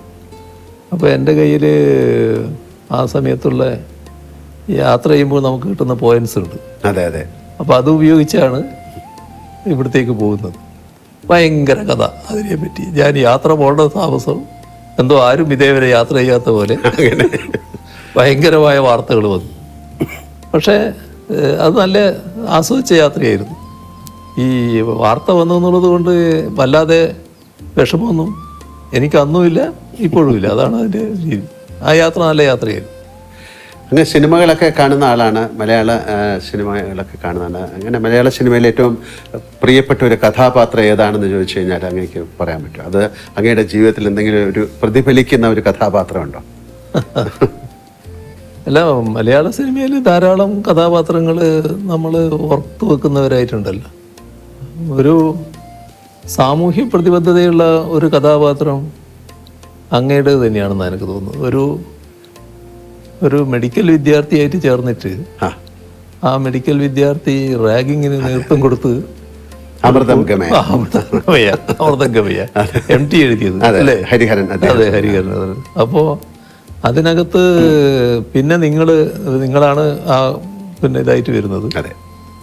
അപ്പോൾ അവിടെ മാതൃകാ ഡോക്ടറായിട്ടാണ് പിന്നെ പ്രവർത്തിക്കാൻ ശ്രമിക്കുന്നത്. നിങ്ങൾക്ക് ഒരുപാട് നഷ്ടങ്ങൾ സംഭവിക്കുന്നുണ്ട്. പക്ഷെ അതൊന്നും പിന്നെ അവരിങ്ങനെ മുഖവിലക്കെടുക്കാതെ നിങ്ങൾ നിങ്ങളുടെ ആശയത്തിൽ തന്നെ ഉറച്ചു നിൽക്കുന്നു. ഒരു നല്ല സാമൂഹ്യ പ്രതിബദ്ധതയുള്ള ഒരു കഥാപാത്രമായിരുന്നു. ഞാൻ അങ്ങോട്ട് ചോദിക്കാൻ, മോഹൻലാൽ സിനിമകളിൽ അങ്ങേക്ക് ഏത് കഥാപാത്രത്തിനോടാണ് താല്പര്യം? ഇപ്പം അത് അങ്ങ് പറഞ്ഞു കഴിഞ്ഞു. ഇതാണ് നല്ല ഇതായിട്ട് എനിക്ക് തോന്നിയത്. ഇതൊരു ഏതെങ്കിലും ഒരു സിനിമ സീൻ അത് അങ്ങ് യഥാർത്ഥ ജീവിതത്തിൽ പ്രയോഗിക്കാൻ ശ്രമിച്ചിട്ടുണ്ടോ, സാധിച്ചിട്ടുണ്ടോ? അല്ല, അങ്ങനെ ഞാൻ ചോദിക്കാറില്ല. ഇല്ല. പക്ഷേ ചില രംഗങ്ങൾ കാണുമ്പോൾ നമ്മുടെ ജീവിതവുമായിട്ട് ബന്ധപ്പെട്ട് ചില കാര്യങ്ങൾ താരതമ്യപ്പെടുത്താറുണ്ട്, ഓർക്കാറുണ്ട്. ഇതൊരു ഒരു സിനിമയിൽ അഭിനയിക്കാൻ അങ്ങേക്ക് ഒരു ക്ഷണം വന്നാൽ എന്ത് തരത്തിലുള്ള റോളുകൾ ചെയ്യാനായിരിക്കും ഇഷ്ടം? അല്ല, അതിന്റെ കാലം കഴിഞ്ഞല്ലേ. അല്ലല്ല, അങ്ങനെയൊന്നുമല്ല. ആ, ഇനിയിപ്പോ അതിന്റെ കാലം കഴിഞ്ഞല്ലോ. അത് ഇതിനു മുമ്പായി കുറച്ചുകൂടെ മുമ്പായിരുന്നെങ്കിൽ ചിലപ്പോൾ ഇപ്പൊ ആകെ പറ്റുന്ന റോളൊന്നല്ലേ ഉള്ളൂ. പ്രായമുള്ള ഒരാളുടെ റോളൊക്കെ അതല്ലേ പറ്റും. അതായത് ഇപ്പൊ എന്നോട് അല്ലെങ്കിൽ മമ്മൂട്ടിക്ക, കമലഹാസനോടൊക്കെ അങ്ങേക്ക് ഒരു നല്ല സൗഹൃദമാണ്. ഞാൻ കഴിഞ്ഞ ദിവസം എൻ്റെ ഒരു സുഹൃത്ത് രഹസ്യമായിട്ട് പറഞ്ഞു, മുഖ്യമന്ത്രിക്ക് വളരെ ഇഷ്ടപ്പെട്ട സിനിമ രജനീകാന്തിൻ്റെയാണ്. അങ്ങേക്ക് കൂടുതൽ രജനീകാന്തിന് വലിയ ഇഷ്ടമുള്ള ഒരാളാണ്. അതൊരു ഘട്ടത്തിൽ അതായിരുന്നു എന്നുള്ളത് ശരിയാണ്. കാരണം നമ്മുടെ ടി വികളിൽ സിനിമകൾ ഇങ്ങനെ വരുന്ന കാലത്ത് KTV, അതെ അതെ, അപ്പൊ ആ കാലത്ത് അതിൽ ധാരാളം രജനി പടങ്ങൾ വരാറുണ്ട്. അതും ആക്ഷൻ സിനിമകൾ. ആക്ഷൻ പടങ്ങൾ പൊതുവിൽ ഞാൻ ആക്ഷൻ പടങ്ങൾ ഇഷ്ടപ്പെടുന്ന ഒരാളാണ്. അങ്ങയുടെ ആക്ഷൻ പടങ്ങൾ ഞാൻ ധാരാളം കണ്ടിട്ടുണ്ട്. എല്ലാവരുടെയും നിങ്ങളുമായിട്ടെല്ലാമുള്ള സൗഹൃദം കാത്തു സൂക്ഷിക്കുമ്പോൾ തന്നെ ഈ പടങ്ങളോടൊരു പ്രത്യേകത എനിക്ക് തോന്നിയിരുന്നു, പുള്ളിയുടെ ഒരു രീതികളോട്. അതെ, അതാണ് കൂടുതലും എനിക്ക് തോന്നുന്നത് അങ്ങേക്ക് അതൊരു ആക്ഷൻ സീനിനോടുള്ള താല്പര്യമാണ്. ഞാൻ നേരത്തെ പറയുകയായി, രണ്ട് സിനിമകളെ ഇഷ്ടപ്പെടുന്ന ഒരു വ്യക്തിത്വമാണ് അങ്ങ്. സർ, ഈ സിനിമയിൽ ചിലപ്പോഴൊക്കെ പോലീസ് മർദ്ദനത്തിന് വിധേയനാകുന്ന കഥാപാത്രങ്ങളെ ഞാൻ അവതരിപ്പിച്ചിട്ടുണ്ട്.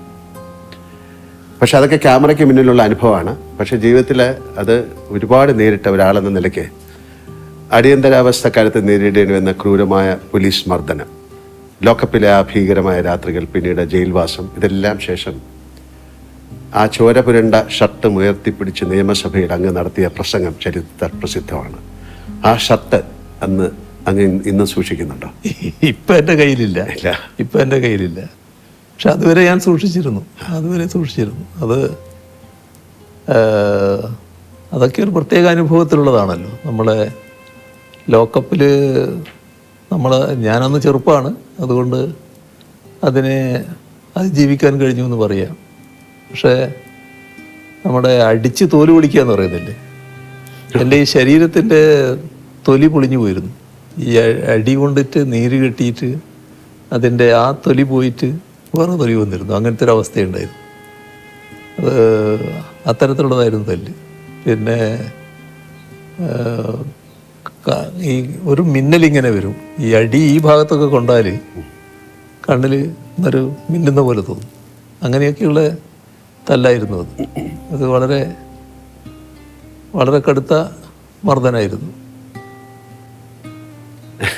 അല്ല, ആഭ്യന്തര വകുപ്പിൻ്റെ ചുമതലയുള്ള മുഖ്യമന്ത്രിയായി ഭരണം നടത്തുമ്പോൾ അന്ന് പോലീസ് മർദ്ദനമേറ്റ് കിടന്ന 28-29 വയസ്സുകാരൻ ഓർമ്മയിൽ വരാറുണ്ടോ? കാര്യം ശരീരത്തിലെ മുറിവിനേക്കാൾ വലിയ പോറലുകൾ അന്ന് മനസ്സിലേറ്റിട്ടുണ്ടെന്ന് നിങ്ങൾക്കറിയാം. ആ മാനസികാവസ്ഥ ഇന്ന് തിരിഞ്ഞു നോക്കുമ്പോൾ എങ്ങനെയാണ് അങ്ങ് വിലയിരുത്തുന്നത്? അല്ല, അത്തരം ഒരവസ്ഥ ഉണ്ടാകാതിരിക്കുക എന്നുള്ളതാണ് പൊതുവിൽ ഞാൻ ആഗ്രഹിക്കുന്നത്. അതുകൊണ്ട് തന്നെ ലോക്കപ്പിലുള്ള മർദ്ദനത്തോട് ഒരു ദയയും കാണിക്കാറില്ല. അത്തരം ഉദ്യോഗസ്ഥരോട് കടുത്ത സമീപനം സ്വീകരിക്കുന്ന നിലയാണ് സ്വീകരിച്ചു പോകാറ്. ഏതെങ്കിലും തരത്തിൽ ഒരു ലോക്കപ്പ് മർദ്ദനത്തിൻ്റെ ഭാഗമായിട്ട് ഒരാൾ മരണപ്പെട്ടു എന്നൊരു കേസ് വന്നാൽ നമ്മളത് ഇവിടെ പോലീസ് അന്വേഷിക്കാൻ പാടില്ല എന്നുള്ള നില തന്നെ എടുത്തിരിക്കുകയാണ്. അത് ഉടനെ CBIക്ക് വേണമെന്നാണ്. കാരണം ഇവിടുത്തെ ഏജൻസി തന്നെ അന്വേഷിക്കാൻ പാടില്ല എന്ന നിലപാടാണ് എടുത്തിട്ടുള്ളത്. അത് ആ നില തന്നെ സ്വീകരിച്ചു പോവുകയാണ്. അതെല്ലാം ഇതിൻ്റെ ഭാഗം തന്നെയാണ്. അത് നിസ്സഹായരായ മനുഷ്യനെ ക്രൂരമായി മർദ്ദിക്കുന്നതിനോട് ഒരു തരത്തിലും യോജിക്കാനാവില്ല. അങ്ങ് നേരത്തെ പറഞ്ഞൊരു കാര്യമാണെങ്കിലും ഏത് രംഗത്ത് പ്രവർത്തിക്കുന്നവരാണെങ്കിലും ഇന്ന് നേരിടുന്ന ഒരു ദുരവസ്ഥ വ്യക്തിപരമായ അധിക്ഷേപങ്ങളും വ്യാജ ആരോപണങ്ങളും നേരിടേണ്ടി വരുന്നു എന്നതാണ്. അത് രാഷ്ട്രീയ രംഗത്ത് മാത്രമല്ല, കലാരംഗത്തും ഒക്കെ ഉണ്ട്. വ്യക്തിപരമായ അധിക്ഷേപങ്ങളെ അങ്ങ് ഒരുപാട് നേരിട്ടിട്ടുമുണ്ട്. ഇങ്ങനെ പതരാതെ നേരിടാൻ പ്രാപ്തനാക്കിയത് അങ്ങയുടെ രാഷ്ട്രീയ പശ്ചാത്തലമാണോ, അത് മറ്റു ജീവിതാനുഭവങ്ങളാണോ? അത് നമ്മുടെ മനസ്സെപ്പോഴും ക്ലീൻ ആയിരിക്കണം. നമ്മുടെ മനസ്സിലൊരു കുറ്റബോധം ഉണ്ടാകരുത്. നിങ്ങളൊരു ആരോപണം ഉയർന്നു വരുമ്പോൾ ആ ആരോപണത്തിൻ്റെ ഭാഗമായുള്ള എന്തെങ്കിലും ഒരു അംശത്തിൻ്റെ പങ്കാളിത്തം നമുക്കുണ്ടെങ്കിൽ നമുക്കൊരു കുറ്റബോധം വരും. ഒന്നുമില്ലാത്തൊരു കാര്യം പറഞ്ഞു കേൾക്കുമ്പോൾ അതിനൊരു ചിരിയോടെ നേരിടാൻ നമുക്ക് സാധിക്കും. ഇപ്പോൾ എന്തെല്ലാം ആരോപണങ്ങൾ വന്നിരിക്കുന്നു.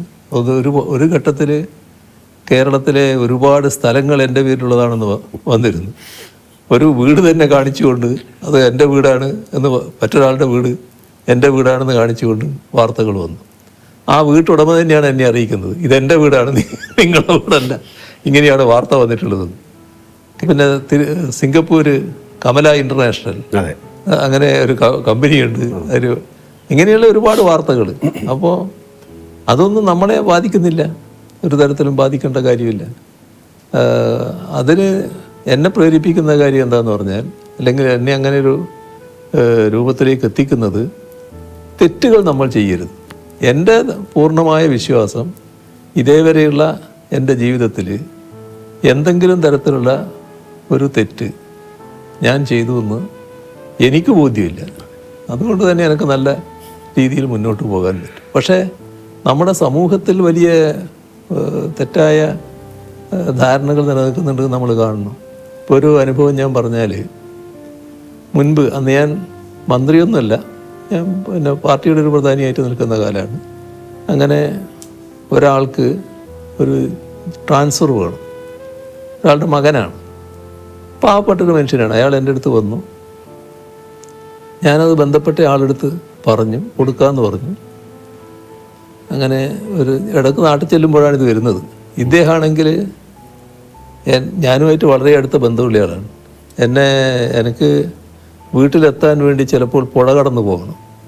ഇപ്പോൾ രാത്രി ഇപ്പോൾ ചിലപ്പോൾ 11 മണി വന്ന് അങ്ങനെയൊക്കെ ആയിട്ട് വരുമ്പോൾ ഇദ്ദേഹത്തെ പോയി വിളിച്ചിട്ട്, ഇദ്ദേഹമാണ് തോണി എന്നാണ് നമ്മൾ പറയുക, വഞ്ചിക്ക്, ആ തോണിയിൽ ഇങ്ങോട്ട് കടത്തുന്നത്. അങ്ങനെ ബന്ധമുള്ള ഒരാളാണ്. ചെറുപ്പം മുതലേ എന്നെ അറിയുന്നയാളാണ്. പക്ഷേ ഒരു 2-3 തവണ ഇദ്ദേഹം വന്നതിന് ശേഷം ഒരു ദിവസം എന്നോട് പറയുകയാണ്, അല്ല ഞാൻ എന്തെങ്കിലും വേറെ ചെയ്യേണ്ടതുണ്ടെങ്കിൽ ചെയ്യാം എന്ന് പറയും. അപ്പോൾ എനിക്കത് പെട്ടെന്ന് എനിക്ക് മറ്റൊരു തോന്നലുണ്ടാകുന്നില്ല. നിങ്ങളെന്ത് ചെയ്യാനാണ്, ഇതിൻ്റെ അകത്ത് ചെയ്യാൻ വേണ്ട കാര്യങ്ങൾ പറഞ്ഞിട്ടുണ്ടല്ലോ. അല്ല ഞാൻ മറ്റെന്തെങ്കിലും വീണ്ടും പറഞ്ഞപ്പോൾ എനിക്കൊരു സംശയമായി. എന്താ നിങ്ങൾ പൈസയായിട്ടാണോ ഉദ്ദേശിക്കുന്നത് ചോദിച്ചേ? അതെ. അപ്പോൾ ഞാൻ കുറേ കൂടി മാറ്റാം. അപ്പോൾ ഞാൻ പറഞ്ഞു, നമുക്കിവിടെ നിർത്താം, എഴുന്നേറ്റ് ഇറങ്ങിക്കോളൂ എന്ന് പറഞ്ഞു. അതത്രയും ഞാനിപ്പോൾ നിങ്ങളോട് പറയുന്നുള്ളൂ, മറ്റൊന്നും നിങ്ങളായതുകൊണ്ട് ഞാൻ പറയുന്നില്ല, നിങ്ങളിപ്പോൾ ഇറങ്ങിക്കോളൂ. അപ്പോൾ പിന്നെ അദ്ദേഹം പോയി അവിടെയുള്ള ആൾക്കാരോട് എനിക്കിങ്ങനെ അബദ്ധം പറ്റിപ്പോയി ഇങ്ങനെ പറഞ്ഞു എന്നൊക്കെ. എനിക്ക് പിന്നെയും വിരോധമില്ല. പിന്നെ ആ പാവത്തിൻ്റെ മകന് പിന്നെ ട്രാൻസ്ഫർ കിട്ടുകയും ചെയ്തു, ഒരു കോർപ്പറേഷൻ്റെ ഭാഗമായിട്ട് ചെയ്യേണ്ടതായിരുന്നു. അപ്പോൾ അതാണ് നമ്മുടെ നാട്ടിലൊരു ധാരണ. ഇത് ഇങ്ങനെ നമ്മളെ ചെറുപ്പത്തിലെ അറിയുന്ന ആൾക്ക് പോലും ഇങ്ങനെ തോന്നുകയാണ്, ഇങ്ങനെ ചെയ്യാൻ പറ്റൂലേ. അത് നാടിൻ്റെ ഒരു രീതിയായിട്ട് വന്നിട്ടുണ്ട്. പക്ഷെ അതിൽ നിന്ന് വ്യത്യസ്തമായിട്ട് തന്നെ നിൽക്കാൻ അന്നും കഴിഞ്ഞിട്ടുണ്ട്, ഇന്നും കഴിയുന്നുണ്ട്, നാളെയും അതിന് മാറ്റം വരില്ല എന്ന് തന്നെയാണ് എൻ്റെ ഒരു പൂർണ്ണ ബോധ്യം. അങ്ങ് ജീവിതത്തിൽ ഏറ്റവും എപ്പോഴെങ്കിലും ഒരു കരഞ്ഞു പോയ സന്ദർഭമുണ്ടോ? അമ്മയുടെ മരണം അതല്ലാതെ? അത് നമ്മളെ വല്ലാതെ വേദനിപ്പിച്ച സംഭവങ്ങൾ ധാരാളമുണ്ട്. അത് വേദനിപ്പിച്ച ധാരാളം സംഭവങ്ങളുണ്ട്. ഇപ്പോൾ ഏറ്റവും അധികം വിഷമം തോന്നുന്നത് നമ്മുടെ ഒന്നിച്ചുള്ളവരും നമ്മളെ വിട്ടുപിരിയുമ്പോൾ, നമുക്ക് ശേഷം വിട്ടുപിരിയേണ്ടവരാണെന്ന് കരുതുന്നവർ വിട്ടുപിരിയുമ്പോൾ ഒക്കെ ഉണ്ടാകുന്ന പ്രയാസങ്ങളുണ്ടല്ലോ. അതിപ്പോൾ പരസ്യമായിട്ട് തന്നെ പ്രകടമായതാണ്. കോടിയേരി ബാലകൃഷ്ണൻ്റെ ആ അനുശോചന യോഗത്തിൽ സംസാരിക്കാൻ, ആ സംസാരം പൂർത്തിയാക്കാൻ എനിക്ക് കഴിഞ്ഞില്ല. അത് സ്വാഭാവികമായിട്ട് വരുന്ന ഒന്നാണ്. അങ്ങനെയുള്ള ചില ഘട്ടങ്ങൾ ഉണ്ടായിട്ടുണ്ടോ? അങ്ങേക്ക് ജീവിതത്തിന് എന്തിനെങ്കിലും ഭയമുണ്ടോ?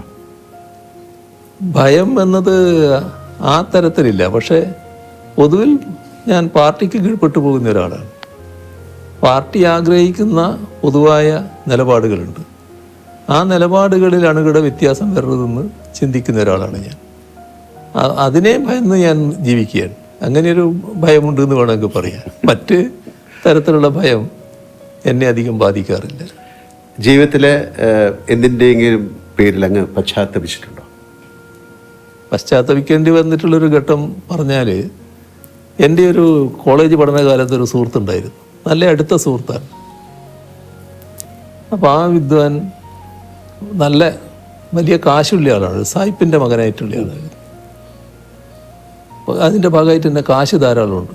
അന്ന് ഈ ട്രൗസറിൻ്റെ പോക്കറ്റിൽ നിന്ന് 100 നോട്ടുകൾ എടുക്കുന്ന ഒരു വിദ്വാനാണ്. അങ്ങനെ കാശുണ്ടാകുന്ന ഒരു വിദ്വാൻ. പക്ഷെ എന്നെ വലിയ കാര്യമായിരുന്നു. ഞാൻ വളരെ അടുത്ത ബന്ധത്തിലായിരുന്നു. മദ്യപാനത്തിലേക്ക് നീങ്ങി പുള്ളി. അപ്പം ഞാനന്ന് ഒരു വിദ്യാർത്ഥി പ്രവർത്തകനൊക്കെ ആയിട്ട് മാറിയിട്ടുള്ള കാലമാണ്. അപ്പം ഞാൻ പറഞ്ഞു അത് ശരിയല്ലേ, ഇത് മദ്യം ഉപയോഗിക്കാൻ പാടില്ല എന്ന് പറഞ്ഞു. പക്ഷെ അത് വല്ലാതെ പരിധി വിട്ട് പ്രയോഗിക്കുന്നവരെ വന്നു. അപ്പോൾ പിന്നെ ഞാൻ ആ ബന്ധം അങ്ങ് വിച്ഛേദിച്ചു. പിന്നെ എനിക്ക് പലപ്പോഴും തോന്നിയിട്ടുണ്ട് ആ ബന്ധം വിച്ഛേദിച്ചത് അയാളെ കൂടുതൽ നാശത്തിലേക്ക് എത്തിച്ചു. അയാൾ വല്ലാതെ തകർന്നുപോയി. തകർന്നൊരു പൂർണ്ണമായ മദ്യപാനിയായി റോഡ് വക്കിലൊക്കെ ഇരിക്കുന്ന സൈസായിട്ട് മാറിയിരുന്നു. അപ്പോൾ അത് പിന്നെ എന്നെ ഒരു കുറ്റബോധത്തിലേക്ക് നയിച്ചിരുന്നു. അത് അന്ന് ഞാൻ അങ്ങനെ വിട്ടിരുന്നില്ലെങ്കിൽ ഞാനുമായിട്ടുള്ള അടുപ്പം തുറന്നിരുന്നുവെങ്കിൽ അയാൾ മദ്യപിക്കുമായിരുന്നു. പക്ഷേ ഇതുപോലൊരു മദ്യപാനിയായിട്ട് മാറില്ലായിരുന്നു എന്നാണ് എൻ്റെ ഒരു തോന്നൽ. അതാണ് എനിക്കൊരു കുറ്റബോധം തോന്നിയ ഒരു കാര്യം. മറ്റൊന്ന് കാര്യങ്ങൾ അങ്ങനെ തോന്നിയിട്ടില്ല. അപ്പം അങ്ങയുടെ ദൗർബല്യം എന്താണ് എന്ന് ഞാൻ ചോദിച്ചാൽ എന്തായിരിക്കും ഒരു ഉത്തരം? അത് എന്താണെന്ന് ഇപ്പോൾ ദൗർബല്യം മനസ്സിലാക്കുന്നതിലെ ആൾക്കാർ കണക്കാക്കിയത് എൻ്റെ ദൗർബല്യം എൻ്റെ മക്കളാണെന്നാണ്. അങ്ങനെ ഒരു ദിവസം രാവിലെ എൻ്റെ ഒരു കോളേജ് കാലത്തുള്ള ഒരാൾ രാഷ്ട്രീയമായിട്ട് വിരുദ്ധചേരിയിലാണ്. രാവിലെ എൻ്റെ വീട്ടിൽ വരികയാണ്. എതിർചേരിയിലാണ്, ഭയങ്കര എതിരാടിയാണ്. രാവിലെ വീട്ടിൽ വരികയാണ്. എന്താ പേര് ഞാൻ പറയുന്നില്ല, എന്താന്ന് ചോദിച്ചപ്പോൾ ഇരിക്കുമെന്ന് പറഞ്ഞു. അല്ല, ഞാനൊരു കാര്യം പറയാൻ വന്നതാണ്. പറഞ്ഞ് നിങ്ങളെ നല്ല വിജയൻ്റെ എന്നാണ്. വിജയൻ്റെ മക്കളെ നേരെ ഒരു നോട്ട് കൊടുത്തിട്ടുണ്ട്. ആളെ പേര് പറയുന്നുണ്ട്. അത് തട്ടിക്കൊണ്ടു പോകാനാണ്. ഇയാളുടെ പ്രധാന സുഹൃത്താണ് ഈ ചെയ്യുന്നത്. ഈ പ്രധാന സുഹൃത്താണ് ഇത് പ്ലാൻ ഇട്ടിട്ടത്. അപ്പോൾ ആ സുഹൃത്തിനോട് ഇയാൾ പറഞ്ഞു, പിന്നെ അതൊന്നും ചെയ്യാൻ പാടില്ല, അതൊക്കെ പിന്നെ നാട് കത്തും, അന്ന് അങ്ങനെ ഒരു വഴിക്ക് പോകരുത് എന്നൊക്കെ പറഞ്ഞു. പക്ഷേ അവനായതുകൊണ്ട് എനിക്ക് ഉറപ്പില്ല, ചിലപ്പോൾ നടന്നേക്കാവും. അപ്പോൾ ഞാൻ ചിരിച്ചു. അല്ല, നിങ്ങൾ ചിരിക്കുക ചെയ്യാന്ന് എനിക്കറിയാം, എന്നാലും ഇത് ശ്രദ്ധിക്കേണ്ട ഒരു കാര്യമാണ്. എന്ത് ശ്രദ്ധിക്കാനാണ്? ഞാനെന്ത് ശ്രദ്ധിക്കും? ഭാര്യയോട് പറയാൻ പറ്റുമോ? പറഞ്ഞാൽ പിന്നെ പിന്നെയുള്ള അവസ്ഥ എന്താണ്? ഈ കുട്ടികളോട് പറയാൻ പറ്റൂ? അത് പിന്നെ വരുന്നിടത്ത് കാണാൻ നോക്കൽ മാത്രമേ പറ്റൂ. അപ്പോൾ ദൗർബല്യം എന്നുള്ളത് മറ്റുള്ളവരാണല്ലോ വിലയിരുത്തുന്നത്.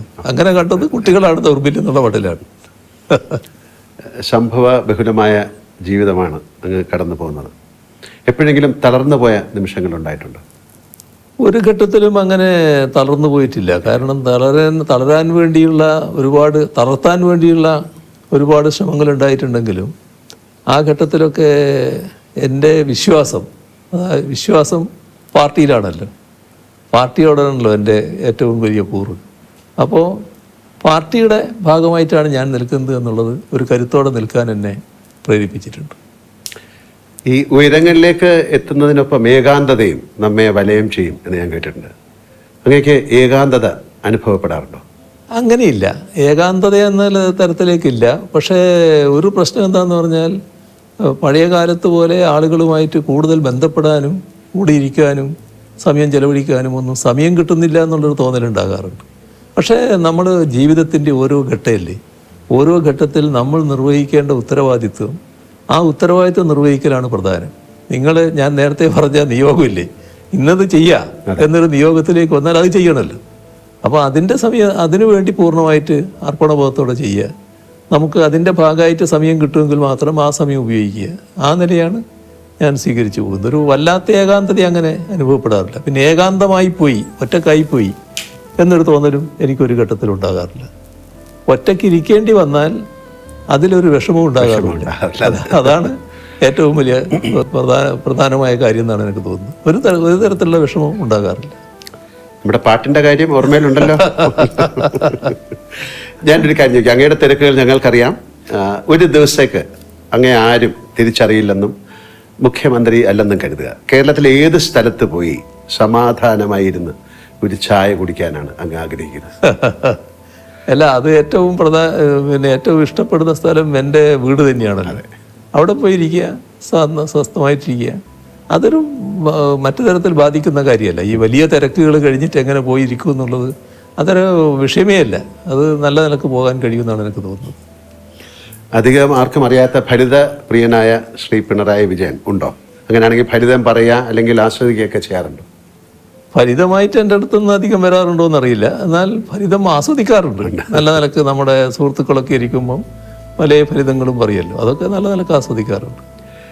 ഏത് വിഷമഘട്ടത്തിലും അങ്ങേക്ക് മാറാത്ത ചിട്ടകളുണ്ടോ?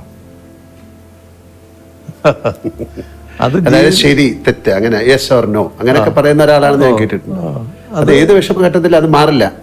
അതൊരു ജീവിത രീതി തന്നെയാണ്. അതൊരു എൻ്റെ ഒരു ശൈലിയായിട്ട് വന്നിട്ടുള്ള കാര്യമാണ്.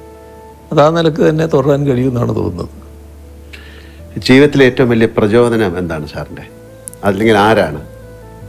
അല്ല, അതിൽ ഓരോ ഘട്ടത്തിലുണ്ടാകുന്നതാണല്ലോ. ആദ്യ ഘട്ടത്തിൽ ഇപ്പോൾ AKG ആയിരുന്നു വലിയ ഒരു പ്രചോദന ശക്തിയായിട്ടുണ്ടായിരുന്നു. പിന്നെ അദ്ദേഹമായിട്ട് നല്ല ബന്ധത്തിലായി, നല്ല ബന്ധങ്ങൾ വന്നു. അങ്ങനെ പാർട്ടിയിൽ തന്നെ നല്ല നിലയിൽ ബന്ധപ്പെടുന്ന നില വന്നു.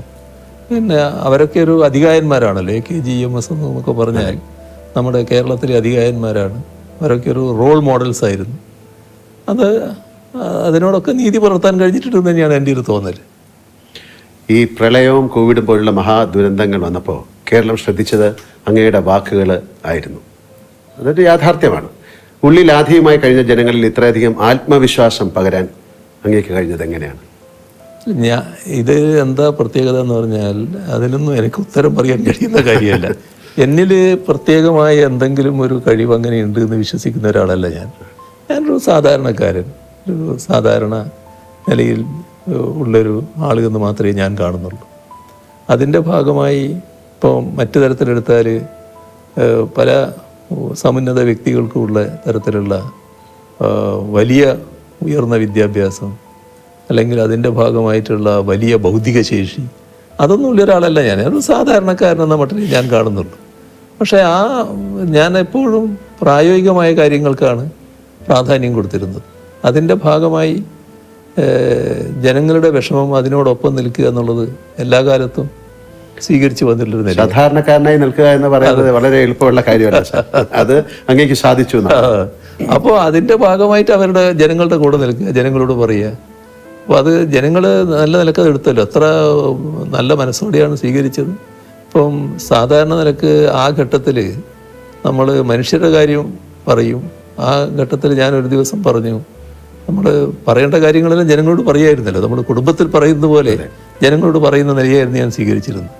അപ്പോൾ പറഞ്ഞു ഒരു ദിവസം, പിന്നെ ഇതിൻ്റെ ഭാഗമായിട്ട് ഭക്ഷണം കിട്ടാത്ത പട്ടികൾ, മറ്റ് മൃഗങ്ങൾ, കുരങ്ങന്മാർ അങ്ങനെയുള്ളവരൊക്കെ ഉണ്ടാവും. അവർക്കൊക്കെ നമ്മൾ ഭക്ഷണം കൊടുക്കണം ഈ സമയത്ത്. അത് വലിയ തോതിൽ സ്വീകരിച്ചല്ലോ ആളുകൾ. അതിലൊക്കെയാണ് നമുക്ക് വലിയ സന്തോഷം തോന്നുന്നത്. അങ്ങനെയുള്ള കാര്യങ്ങൾ ശ്രദ്ധിക്കാൻ കഴിഞ്ഞു. അത് അവരോട് കമ്മ്യൂണിക്കേറ്റ് ചെയ്തു. ഉടനെ അതിന് പ്രതികരണം ഉണ്ടായി. അതേപോലെ തന്നെ കാർഷിക രംഗം, ഇത് നമുക്ക് വലിയ ഭക്ഷ്യക്ഷാമം അനുഭവപ്പെട്ടു പോകുമെന്ന് ശങ്കിക്കണം. കാരണം കോവിഡ് എത്രയാണ് നീണ്ടു നിൽക്കാൻ അറിയില്ലല്ലോ. വല്ലാത്ത പ്രയാസം വന്നാൽ നമ്മൾ ഭക്ഷ്യക്ഷാമത്തിലേക്ക് പോകുമെന്നുള്ള ശങ്കയുണ്ട്. അതുകൊണ്ട് നിങ്ങൾ വീട്ടുപറമ്പിൽ ആവശ്യമായ കൃഷി ചെയ്യണമെന്നൊരു ദിവസം പറഞ്ഞു. അത് പറഞ്ഞ് കേൾക്കേണ്ട താമസം ചിലർ ഉടനെ മൺവെട്ടിയൊക്കെ എടുത്തിട്ട് കൃഷി ചെയ്യാൻ പുറപ്പെട്ടല്ലോ. അതൊക്കെ ഒരു നല്ല ആവേശകരമായ കാര്യമല്ലേ. അപ്പോൾ അന്നിങ്ങനെയുള്ള കാര്യങ്ങൾ ചെയ്യാൻ കഴിഞ്ഞു എന്നുള്ളത് തന്നെയാണ് ഒരു പ്രത്യേകതയായിട്ട് ഞാൻ കാണുന്നത്. എനിക്ക് ഫുട്ബോൾ വളരെ ഇഷ്ടമാണ്. സാർ ചെറുപ്പകാലത്ത് ഫുട്ബോൾ കളിക്കുന്നു എന്നൊക്കെ പറഞ്ഞിരുന്നു. അങ്ങനെയൊക്കെ ഫുട്ബോൾ മാച്ച് ഇപ്പോൾ ഒരു വേൾഡ് കപ്പ് വരെയാണ്. അങ്ങ് കാണാറുണ്ടോ? അങ്ങേക്ക് പ്രത്യേക താല്പര്യമുള്ള ഏതെങ്കിലും കളിക്കാരുണ്ടോ? അത്യാവശ്യം ഞാൻ കാണാറുണ്ട്. അത്യാവശ്യം കാണാറുണ്ട്. ചില കളികൾ നല്ല നിലക്ക് കണ്ടിട്ടുണ്ട്. ഇപ്പം തുടങ്ങാൻ പോവാണ്. അതെ. പക്ഷേ ഇത് നമ്മുടെ സമയമായിട്ട് ഒത്തുവരാത്തത് കൊണ്ട് ജൂലൈയിലാണ്. അതെ, അല്ല സമയം ഒത്തുവരാറില്ല പലപ്പോഴും. അപ്പോൾ ഉറക്കൊഴിഞ്ഞ് കാണുക എന്നുള്ളത് ഇപ്പൊ ഞാൻ അങ്ങനെ മെനക്കെടാറില്ല. അല്ല, ഈ അർജന്റീന അല്ലെങ്കിൽ മെസ്സി അങ്ങനെ ആ സമയത്ത് അവരോടൊക്കെ ചായ്വ് കാട്ടിയ നേതാക്കളൊക്കെ ഉണ്ടായിരുന്നു. കൂട്ടത്തിൽ അങ്ങ് ഉണ്ടായിരുന്നോ എന്ന് എനിക്കറിയില്ല, അതുകൊണ്ട് ചോദിച്ചാണ്. അല്ല, അവരൊക്കെ നല്ല കളിക്കാരായിട്ട് തന്നെ കാണുകയാണ്. അതിന്റെ ഭാഗമായിട്ട് ചിലർ അവരെ ജയിക്കാൻ പാടുള്ളൂ എന്ന നിലയെ എടുക്കാറുണ്ട്. അങ്ങനെ ഒരു നില ഞാൻ എടുക്കാറില്ല. പക്ഷെ അവരെയൊക്കെ നല്ല കളിക്കാരായിട്ട് തന്നെ കാണുകയാണ്. എപ്പോഴും അങ്ങ് ഊർജ്ജസ്വലനായിട്ടാണ് ഞാൻ കണ്ടിട്ടുള്ളത്. ഇത് വളരെ പ്രധാനപ്പെട്ട ഒരു കാര്യമാണ്. ആരോഗ്യ സംരക്ഷണത്തിന് അങ്ങ് പുലർത്തുന്ന എന്തെങ്കിലും പ്രത്യേക ശീലങ്ങളുണ്ടോ? അതൊക്കെ ഞങ്ങൾക്ക് അറിയാൻ താല്പര്യമുണ്ട്. അതിൽ സാധാരണ എൻ്റേതായ ഒരു മിനിമം വ്യായാമം രാവിലെ ഞാൻ ചെയ്യും, ചെറിയ തോതിൽ. അത് കഴിഞ്ഞാൽ പിന്നെ ഭക്ഷണക്രമം, നേരത്തെ ധാരാളം ഭക്ഷണം കഴിക്കുമായിരുന്നു. ഇപ്പം അതിനൊരു ക്രമം പാലിച്ചിട്ടുണ്ട്. ആ ക്രമം തുറന്നു പോവുകയാണ്. വലിയ തോതിൽ ഭക്ഷണം കഴിക്കാത്ത ഒരു രീതിയാണ് ഇപ്പോൾ സ്വീകരിക്കുന്നത്. അത് നല്ല നിലക്ക് തുടരാൻ പറ്റുന്നുണ്ട് എന്നാണ് തോന്നുന്നത്. നമ്മൾ അധിക ഭക്ഷണം കഴിക്കുമ്പോൾ അധിക ഭക്ഷണം കഴിക്കണമെന്ന് സ്ഥിരമായിട്ട് തോന്നിക്കൊണ്ടിരിക്കും. അത് ക്രമീകരിച്ചാൽ പിന്നെ പ്രയാസമില്ല. അത്രയും ഭക്ഷണം മതി നമുക്ക് എന്നൊരു നില. അതിലിപ്പോൾ നല്ല സംതൃപ്തി തോന്നുന്നുണ്ട്. കഴിഞ്ഞ ദിവസം അങ്ങ് കുട്ടികളുമായിട്ട് നടത്തിയൊരു മുഖാമുഖം പരിപാടിയിൽ ഞാനത് കാണുകയുണ്ടായി. അങ്ങയുടെ കുട്ടിക്കാലത്തെ കഷ്ടപ്പാടുകളെ കുറിച്ചൊക്കെ പറഞ്ഞു. ആ അനുഭവം പിണറായി വിജയൻ എന്ന വ്യക്തിയെയും രാഷ്ട്രീയ പ്രവർത്തകനെയും രൂപീകരിക്കുന്നതിൽ സഹായിച്ചിട്ടുണ്ടോ? ഉണ്ടെങ്കിൽ അതെങ്ങനെയാണ്? തീർച്ചയായും. അത് അന്നും ആ വിഷമഘട്ടത്തിലും ഒരു വലിയ അഭിമാനബോധം നിലനിർത്താൻ കഴിഞ്ഞിരുന്നു. അത് ആരുടെയും മുമ്പിൽ കൈനീട്ടാതിരിക്കുക, തെറ്റായ ഒരു കാര്യവും ചെയ്യാതിരിക്കുക, അങ്ങനെയൊരു നിലപാട് അന്നേ സ്വീകരിച്ചിരുന്നു. അതിനിടയാക്കിയത് എൻ്റെ രാഷ്ട്രീയ ജീവിതത്തിൻ്റെ തുടക്കത്തിൽ ഒരു ദിവസം തലശ്ശേരിക്ക് പോകാൻ കാശില്ല എൻ്റെ കയ്യിൽ. അപ്പോൾ ഒരാൾ കയ്യിൽ നിന്ന് വായ്പ വാങ്ങി. അപ്പോൾ തലശ്ശേരി എത്തി വർത്തമാനം പറയുമ്പോൾ ഞാൻ പറഞ്ഞു, ഇങ്ങനെ 25 പൈസ വായ്പ വാങ്ങിയിട്ടാണ് വന്നിരുന്നു. അപ്പോൾ എന്നെ ഇഷ്ടപ്പെടുന്ന അന്നത്തെ ഒരു പാർട്ടി നേതാവുണ്ട്, അരിയാക്കണ്ടി അച്ഛൻ എന്ന് പറഞ്ഞിട്ട്. അപ്പോൾ അയാൾ കേട്ടപ്പോൾ തന്നെ ഒരു ആട്ട ആദ്യം തന്ന്, നിനക്ക് എവിടെ പൈസ തിരിച്ചു കൊടുക്കാൻ പറ്റും? നീ മേലിൽ ഒരാളുടെക്കൊന്നും വായ്പ വാങ്ങരുത് കേട്ടോ. എനിക്ക് തലശ്ശേരി പോകണമെങ്കിൽ എനിക്ക് തലശ്ശേരി പോകണം, ഇത്ര പൈസ വേണമെന്ന് പറഞ്ഞിട്ട് ആ പൈസ വാങ്ങുക. അതിനപ്പുറം വാങ്ങണ്ട. ആ പൈസയും കൊണ്ട് ടിക്കറ്റ് എടുത്തിരിക്കും പോരുക എന്നല്ലാതെ നീ ഇനി വായ്പ വാങ്ങാൻ പാടില്ല ആരോടുക്കും. അത് എനിക്ക് വലിയൊരു പാടായി. പിന്നീട് ഒരു വായ്പയും ആരുടെക്കൊന്നും വാങ്ങേണ്ടി വന്നിട്ടില്ല. അത് പിന്നെ എന്താണോ ആവശ്യം, പാർട്ടിയുടെ ആവശ്യത്തിന് പോവുകയാണ്. അപ്പോൾ നമ്മുടെ കയ്യിൽ പൈസയില്ല, അത് ആ ആവശ്യം പറഞ്ഞിട്ട് പൈസ വാങ്ങുന്നതിൽ തെറ്റില്ല. അതിന് മാത്രം അത് നിറവേറ്റുക. ആ നിലയാണ് പിന്നീട് സ്വീകരിച്ചു വന്നത്. ചില കാര്യങ്ങൾ, ഇത്തരം ചില ചെറിയ ചെറിയ കാര്യങ്ങളിലൂടെ നമുക്കൊരു വലിയ പാഠമായിട്ട് മാറും. അതാണ് വന്ന് മാറിയത്. രാഷ്ട്രീയം കഴിഞ്ഞാൽ അങ്ങേക്ക് ഇഷ്ടമുള്ള മേഖലകൾ ഏതൊക്കെയാണ്? രാഷ്ട്രീയമാണല്ലോ ഫുള്ള്. അതേസമയം പിന്നെ മറ്റ് കലാപരിപാടികളൊക്കെ കാണുന്നതിന് എനിക്ക് വേറെ പ്രശ്നമൊന്നുമില്ല. അതൊക്കെ ഞാൻ സാധാരണ കാണാറുണ്ട്, നല്ല രീതിയിൽ ആസ്വദിക്കാറുണ്ട്. പിണറായിയിൽ ജനിച്ച വിജയൻ സഖാവ് എന്നല്ലാതെ വീട്ടുകാരും ബന്ധുക്കളും മാത്രം വിളിക്കുന്ന എന്തെങ്കിലും വിളിപ്പേര് ഉണ്ടായിരുന്നോ? ഇല്ല, നേരത്തെ ഇല്ല. പക്ഷെ എനിക്കൊരു പേര് പിന്നെ എൻ്റെ ഒരു അധ്യാപകൻ ഇട്ടിരുന്നു. അന്നത്തെ അധ്യാപകർ വളരെ പ്രത്യേകതയാണല്ലോ, കുട്ടികളെ വല്ലാതെ ഉൾക്കൊള്ളുന്നവരാണ്. അതെ, അല്ല ഇന്നും അധ്യാപകർ അങ്ങനെ തന്നെ. അപ്പോൾ അദ്ദേഹം ഇട്ട പേര് മുഖ്യസ്ഥൻ. അത് ശരി. അപ്പോൾ അതൊരു തിരിപ്പേരായിട്ട് ചിലർ വിളിക്കുമായിരുന്നു, മുഖ്യസ്ഥൻ എന്ന് വിളിക്കുമായിരുന്നു. ഇപ്പം സ്കൂൾ കാലത്തെ കുറിച്ച് പറഞ്ഞുകൊണ്ട് ചോദിക്കുകയാണ്, പിണറായിയിലെ വീട്ടുമുറ്റത്ത് ഓടിക്കളിച്ചിരുന്ന വിജയൻ എന്ന ബാലന് മുഖ്യമന്ത്രി കസേരയിലിരുന്ന് തിരിഞ്ഞു നോക്കുമ്പോൾ എന്ത് തോന്നുന്നു? അതിൻ്റെ ഒരു ഭാഗമാണ് ഞാൻ നേരത്തെ പറഞ്ഞത്. നമ്മളൊരു വളരെ സാധാരണക്കാരനായിട്ടുള്ള ഒരു മനുഷ്യൻ, ഇപ്പോഴും ഗ്രാമീണമായിട്ടുള്ള പല സ്വഭാവങ്ങളും വെച്ച് പുലർത്തുന്ന ഒരാൾ, അതിൻ്റെ എല്ലാ പരിമിതികളോടും കൂടി ഇത്രയും ഉന്നതമായ സ്ഥാനത്ത് എത്താൻ കഴിഞ്ഞത് അത് എൻ്റെ പാർട്ടിയുടെ പിന്തുണ കൊണ്ടാണ്. പാർട്ടിയാണ് എന്നിൽ മുഴുവൻ വിശ്വാസം അർപ്പിച്ചിട്ടുള്ളത്. അതിൻ്റെ ഭാഗമായിട്ടാണ് ഇതെല്ലാം ആയി മാറാൻ എനിക്ക് കഴിഞ്ഞിട്ടുള്ളത്. ഈ ഉന്നതമായ സ്ഥാനം വഹിക്കാൻ പ്രാപ്തനാണോ ഞാൻ എന്നത് എല്ലാ ഘട്ടത്തിലും ഞാൻ ആലോചിച്ചു കൊണ്ടിരിക്കുന്ന കാര്യമാണ്. പക്ഷേ നിർവഹിക്കാൻ കഴിയുന്നുണ്ടെന്നാണ് മറ്റുള്ളവരൊക്കെ പറയുന്നത്. ആ നിലക്ക് നിർവഹിക്കുക. അപ്പം നമുക്ക് ഈ സംഭാഷണം അവസാനിപ്പിക്കാനുള്ള സമയമായി. ഒരു പാട്ടിനെ കുറിച്ച് പാടുന്നതിന് മുമ്പ് എനിക്കൊരു വലിയൊരാളെ കുറിച്ച് പറയാനുണ്ട്. റോബിൻ. ഞാൻ അങ്ങയുടെ വീട്ടിൽ വന്നപ്പോൾ കണ്ടതാണ്. അങ്ങേക്ക് റോബിൻ എന്ന വളർത്തു നായോടുള്ള സ്നേഹവും കരുതലും. അങ്ങ് ഭക്ഷണം കഴിച്ചിട്ട് റോബിന് അങ്ങേ കൈകൊണ്ട് തന്നെ കൊടുക്കുന്നത് ഞാൻ കണ്ടിട്ടുണ്ട്. അങ്ങയുടെ ഈ മുഖം അധികം ആർക്കും അറിവുള്ളത് ആണെന്ന് എനിക്ക് തോന്നുന്നില്ല. അങ്ങേക്ക് എല്ലാ വളർത്തു മൃഗങ്ങളെയും ഇഷ്ടമാണോ, അതോ കുഞ്ഞുനാളിൽ തുടങ്ങിയാണോ ഇത്, അതോ നായകളോട് മാത്രമാണോ ഇഷ്ടം? കാര്യം ഇത് റോബിന്റെ ഒരു അവകാശം പോലെയാണ് അങ്ങയുടെ കയ്യിൽ നിന്നൊരു ഭക്ഷണം കഴിക്കുക എന്നുള്ളത്. അത് മൃഗങ്ങളോടും പക്ഷികളോടും ഒക്കെ നല്ല ബന്ധം നമ്മൾ പുലർത്തിയാൽ അവരതേ രീതിയിൽ പ്രതികരിച്ചു കൊണ്ടിരിക്കും. ഞാനിവിടെ നമ്മുടെ സഹായിയായിട്ടുള്ള മുരുകേഷനുണ്ട്. മുരുകേഷനോട് പറഞ്ഞു, ഇവിടെ കാക്കകൾ വരും, കാക്കക്ക് നീ ഭക്ഷണം കൊടുക്കണമെന്ന്. ഇപ്പം എന്താ ചെയ്യുന്നത് പറഞ്ഞാൽ, ഒരു കാക്ക അവൻ്റെ കയ്യിൽ നിന്ന് ഭക്ഷണം എടുക്കും. അപ്പോൾ കയ്യിൽ നിന്ന് അങ്ങനെ നേരിട്ട് കൊടുക്കണ്ടെന്ന് ഇപ്പം ഞാൻ പറഞ്ഞു, എറിഞ്ഞു കൊടുത്താൽ മതി. കാരണം എന്തെങ്കിലും രോഗം പകർന്നെങ്കിലും വിഷമാണല്ലോ. പക്ഷെ നേരെ കയ്യിൽ നിന്ന് എടുക്കുക ആ കാക്ക വന്നിട്ട്. അതാണ് ആ ബന്ധം എന്ന് പറയുന്നത്. ഇവിടെ ഒരു ക്ലിഫ് ഹൗസിൻ്റെ മുമ്പിൽ ഒരു ഫൗണ്ടൻ ഉണ്ടല്ലോ. ആ ഫൗണ്ടൻ സാധാരണ രാവിലെയാണ് നമ്മുടെ ഇടയിൽ. ഒരു ദിവസം ഇങ്ങനെ തോന്നിയപ്പോൾ ഞാൻ പറഞ്ഞു അത് വൈകുന്നേരം ഒന്ന് ഇട്ട് നോക്കുമെന്ന് പറഞ്ഞു. ഒരു 6 മണിക്ക്. അപ്പോൾ പക്ഷികൾ കൂടുന്ന സമയമായിരുന്നു. ഇവരെല്ലാവരും വന്ന് എന്തൊരു സന്തോഷമാണെന്നറിയോ. അവർ കുളിച്ച് ഒരു കുളി ഉണ്ടാവും.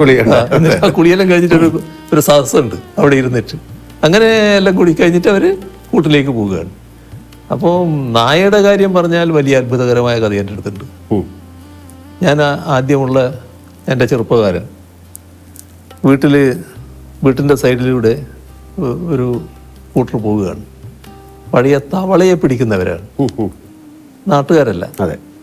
അവരുടെ കൂട്ടത്തിലുള്ളൊരു പട്ടി, ചെറിയ പട്ടിയാണ്. അവിടെ നിന്ന് ഇറങ്ങിയിട്ട് വീട്ടിലേക്ക് വന്നു. അപ്പോൾ അവരങ്ങ് പോയി. അപ്പോൾ ഇത് ഒരു പട്ടി. അപ്പോൾ എൻ്റെ ജ്യേഷ്ഠനുണ്ട്. ജ്യേഷ്ഠൻ പറഞ്ഞു അതവിടെ നിന്നോട്ടെ, വന്നതല്ലേ അവിടെ നിൽക്കട്ടെ എന്ന് പറഞ്ഞു. അത് പിന്നെ വീട്ടിൽ വളർന്നു. വേറെ ശാസ്ത്രീയ വളർത്തലൊന്നുമല്ല, നാടൻ പട്ടി എന്ന രീതിയിൽ പാട്ടുകയാണ്. ആ പട്ടിയുടെ ഒരു കഥയാണ് ഞാൻ പറയുന്നത്.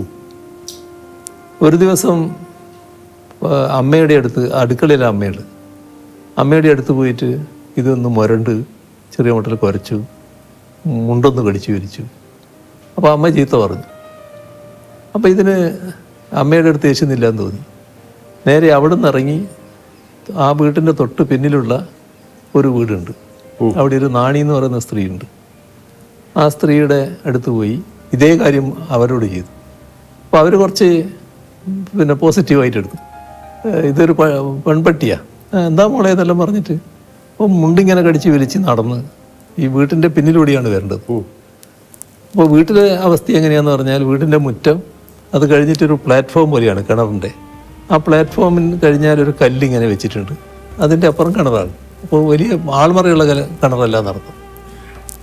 ഇവള് ഈ നാണി നടന്നു വന്ന് വടക്ക് മുറ്റത്തെത്തിയപ്പോൾ കാണുന്നത് ഇവളെ മുട്ടിലിഴഞ്ഞ് വരുന്ന കുട്ടിയുണ്ട്. ആ കുട്ടി ഈ പ്ലാറ്റ്ഫോം കയറിയിട്ട് ഈ ഒറ്റക്കല്ലുണ്ടല്ലോ, ആ കല്ല് പിടിച്ചിട്ട് ഇങ്ങനെ കിണറിലേക്ക് നോക്കുന്നതാണ്. പിന്നെ എന്താ പറയേണ്ടത്? അങ്ങനെ അത്ഭുതകരമായ രക്ഷപ്പെടൽ. പിന്നെ അവൾക്ക് ഈ പട്ടി എന്ന് പറഞ്ഞാൽ ഭയങ്കര ജീവനാണ്. അങ്ങനെ കഴിവുള്ള പട്ടികളുണ്ട്. ആ പട്ടി തന്നെ ഒരു ദിവസം ഞാനിങ്ങനെ, സാധാരണ ആ കാലത്തൊരു ശീലം, പുറത്തു പോയാൽ ചെരുപ്പുണ്ടായാലും ചെരുപ്പില്ലെങ്കിലും, ചെരുപ്പില്ലാത്ത കാലമാണ് അധികവും, കാല് കഴുകിയിട്ട് അകത്തോട്ട് വീട്ടിലേക്ക്. അങ്ങനെയാണ് ഒരു ശീലം. ഒരു കോലായിലേക്ക് കയറുമ്പോൾ ഉള്ളൊരു വലിയ കല്ലുണ്ട്, അതിൻ്റെ നിന്ന് കാല് കഴുകി അതിന് വെള്ളം ഇവിടെ വെച്ചിട്ടുണ്ടാകും. അപ്പോൾ ഞാനൊരു ദിവസം ചെന്നപ്പോൾ വെള്ളം അവിടെ ഇല്ല. അകത്ത് പോയി വെള്ളം എടുത്തിട്ട് വന്നിട്ട് പിന്നെയും കഴുകും. അകത്ത് പോയി പിന്നെ വെള്ളവും പാത്രവും എടുത്ത് വന്ന് കിണ്ടിന്നാണ് പറയാൻ നമ്മൾ, കിണ്ടിയും വെള്ളം എടുത്ത് വന്ന് പിന്നെ കാല് കഴുകാനാണ് വരുന്നത്. പട്ടി വിടുന്നില്ല. പട്ടി ഭയങ്കര തടസ്സം. അപ്പോൾ എന്താ പ്യാസി എന്ന് അതിൻ്റെ പേര്, എന്താ എന്നിട്ട് പറഞ്ഞിട്ട് ഈ വിളക്ക് തൂക്കിയിട്ടുണ്ട്. തൂക്കിയ വിളക്കെടുത്ത് ഞാനിങ്ങനെ നോക്കുകയാണ്. അപ്പോൾ ഈ കല്ലിൻ്റെ മേലെ വലിയൊരു പാമ്പ്, കരിവേലിപ്പട്ടാന്ന് പറയും, ആ പാമ്പിങ്ങനെ കിടക്കുകയാണ്. നമ്മൾ കണ്ടതോടുകൂടി പട്ടി പോയി. പിന്നെ ആ കാലാണല്ലോ, ഇന്നത്തെ പോലെ പാമ്പിനെ സംരക്ഷിക്കേണ്ട കാര്യമൊന്നുമില്ല, തല്ലിക്കൊന്നു. അതാണ്, അത്രയും കഴിവുള്ള പട്ടികളുണ്ട്. അതിൽ നിന്നൊരു പട്ടി സ്നേഹം ഉണ്ടായിരുന്നു പറയാം. അല്ല, റോബിനെ അങ്ങനെയോടുള്ള ഒരു അങ്ങേക്ക് റോബിനോടുള്ള സ്നേഹം. സാർ, അപ്പം വളരെ സന്തോഷം. നമുക്കൊരു പാട്ടിലേക്ക് കടക്കാം. അങ്ങേക്ക് പാടാൻ സാധിച്ചില്ലെങ്കിൽ വരികൾ പറഞ്ഞാലും മതി. ഞാൻ നിങ്ങൾക്ക് വേണ്ടിയുള്ള ഒരു പാട്ട് തന്നെയാകാം. അയ്യോ, ആയിക്കോട്ടെ. ഹൃദിസ്ഥമീശ്വരം തെക്ത പ്രതിഷ്ഠാം പ്രതിമാം ഭജയിൽ കരസ്ഥ പായസം തെക്ത കോപരസ്ഥ ഗളം പിൻപേൽ എന്ന് പറഞ്ഞാൽ മനുഷ്യന്റെ ഹൃദയത്തിലാണ് ഈശ്വരൻ. ഹൃദിസ്ഥമീശ്വരം തെക്ത പ്രതിഷ്ഠാം പ്രതിമാം ഭജയിൽ, ഈ പ്രതിഷ്ഠയുടെ പിന്നിലേക്ക് പോകുന്നത്, വിഗ്രഹത്തിന് മുന്നിലേക്ക് പോകുന്നത്. കരസ്ഥ പായസം തെക്ത, ഇതിനകത്ത് പായസമുണ്ട്, പക്ഷെ ഇപ്പുറത്തൊരു തുള്ളി വെച്ചിട്ടുണ്ട്. അപ്പൊ കരസ്ഥ പായസം തെക്ത കോപ്പരസ്ഥ ഗളം പിൻപേൽ, ഇത് നക്കാൻ വേണ്ടി പുറപ്പെടും, ഇതാകെ ചോർന്നു പോവുകയാണ്. അതാണ്, അതെന്നെ ഹൈസ്കൂളിൽ ഒരു മാഷ് പഠിപ്പിച്ചതാണ്, കേളം മാഷ് എന്ന് പറയുന്ന ഒരാൾ. ആ പദ്യമാണ്, അത് ഉപനിഷത്തിന്റെ ഒരു ഭാഗമാണ്. അപ്പൊ അതാണ് നിങ്ങളുടെ അടുത്ത് പറയാനുള്ള കാര്യം. സാർ, ഞാൻ അഭിനയിച്ച ഏതെങ്കിലും സിനിമയിലെ ഒരു ഡയലോഗ് സാറിന് ഓർമ്മയുണ്ടോ എന്നോട് പറയാൻ? അത് എന്തല്ല ദിനേശനും ദാസനും ഒക്കെ ഒരുപാട് സന്തോഷം. അങ്ങേക്ക് പറയാൻ എന്തെങ്കിലും ഉണ്ടോ, വേറെ എന്തെങ്കിലും? അല്ല, നിങ്ങൾ അങ്ങേ പോലൊരു മഹാനടൻ ഇങ്ങനെയും സമയമെടുത്ത് പിന്നെ ഇന്റർവ്യൂ ചെയ്യാൻ തയ്യാറായി എന്ന് പറയുന്നത് അതെ ഒരു വലിയ സംഭവം തന്നെയാണ്. അങ്ങനെയുള്ള ഒരു സ്നേഹവും ബഹുമാനവും ഒക്കെ തന്നെയാണ് അതിന്റെ പുറകിൽ. കാര്യം നമ്മുടെ പരസ്പര സ്നേഹം ഇങ്ങനെ തുടരട്ടെ. ഇതേവരെ അതാരും അറിയില്ലായിരുന്നു, ഇങ്ങനെ അറിയട്ടെ. വളരെ സന്തോഷം. വളരെ നന്ദി.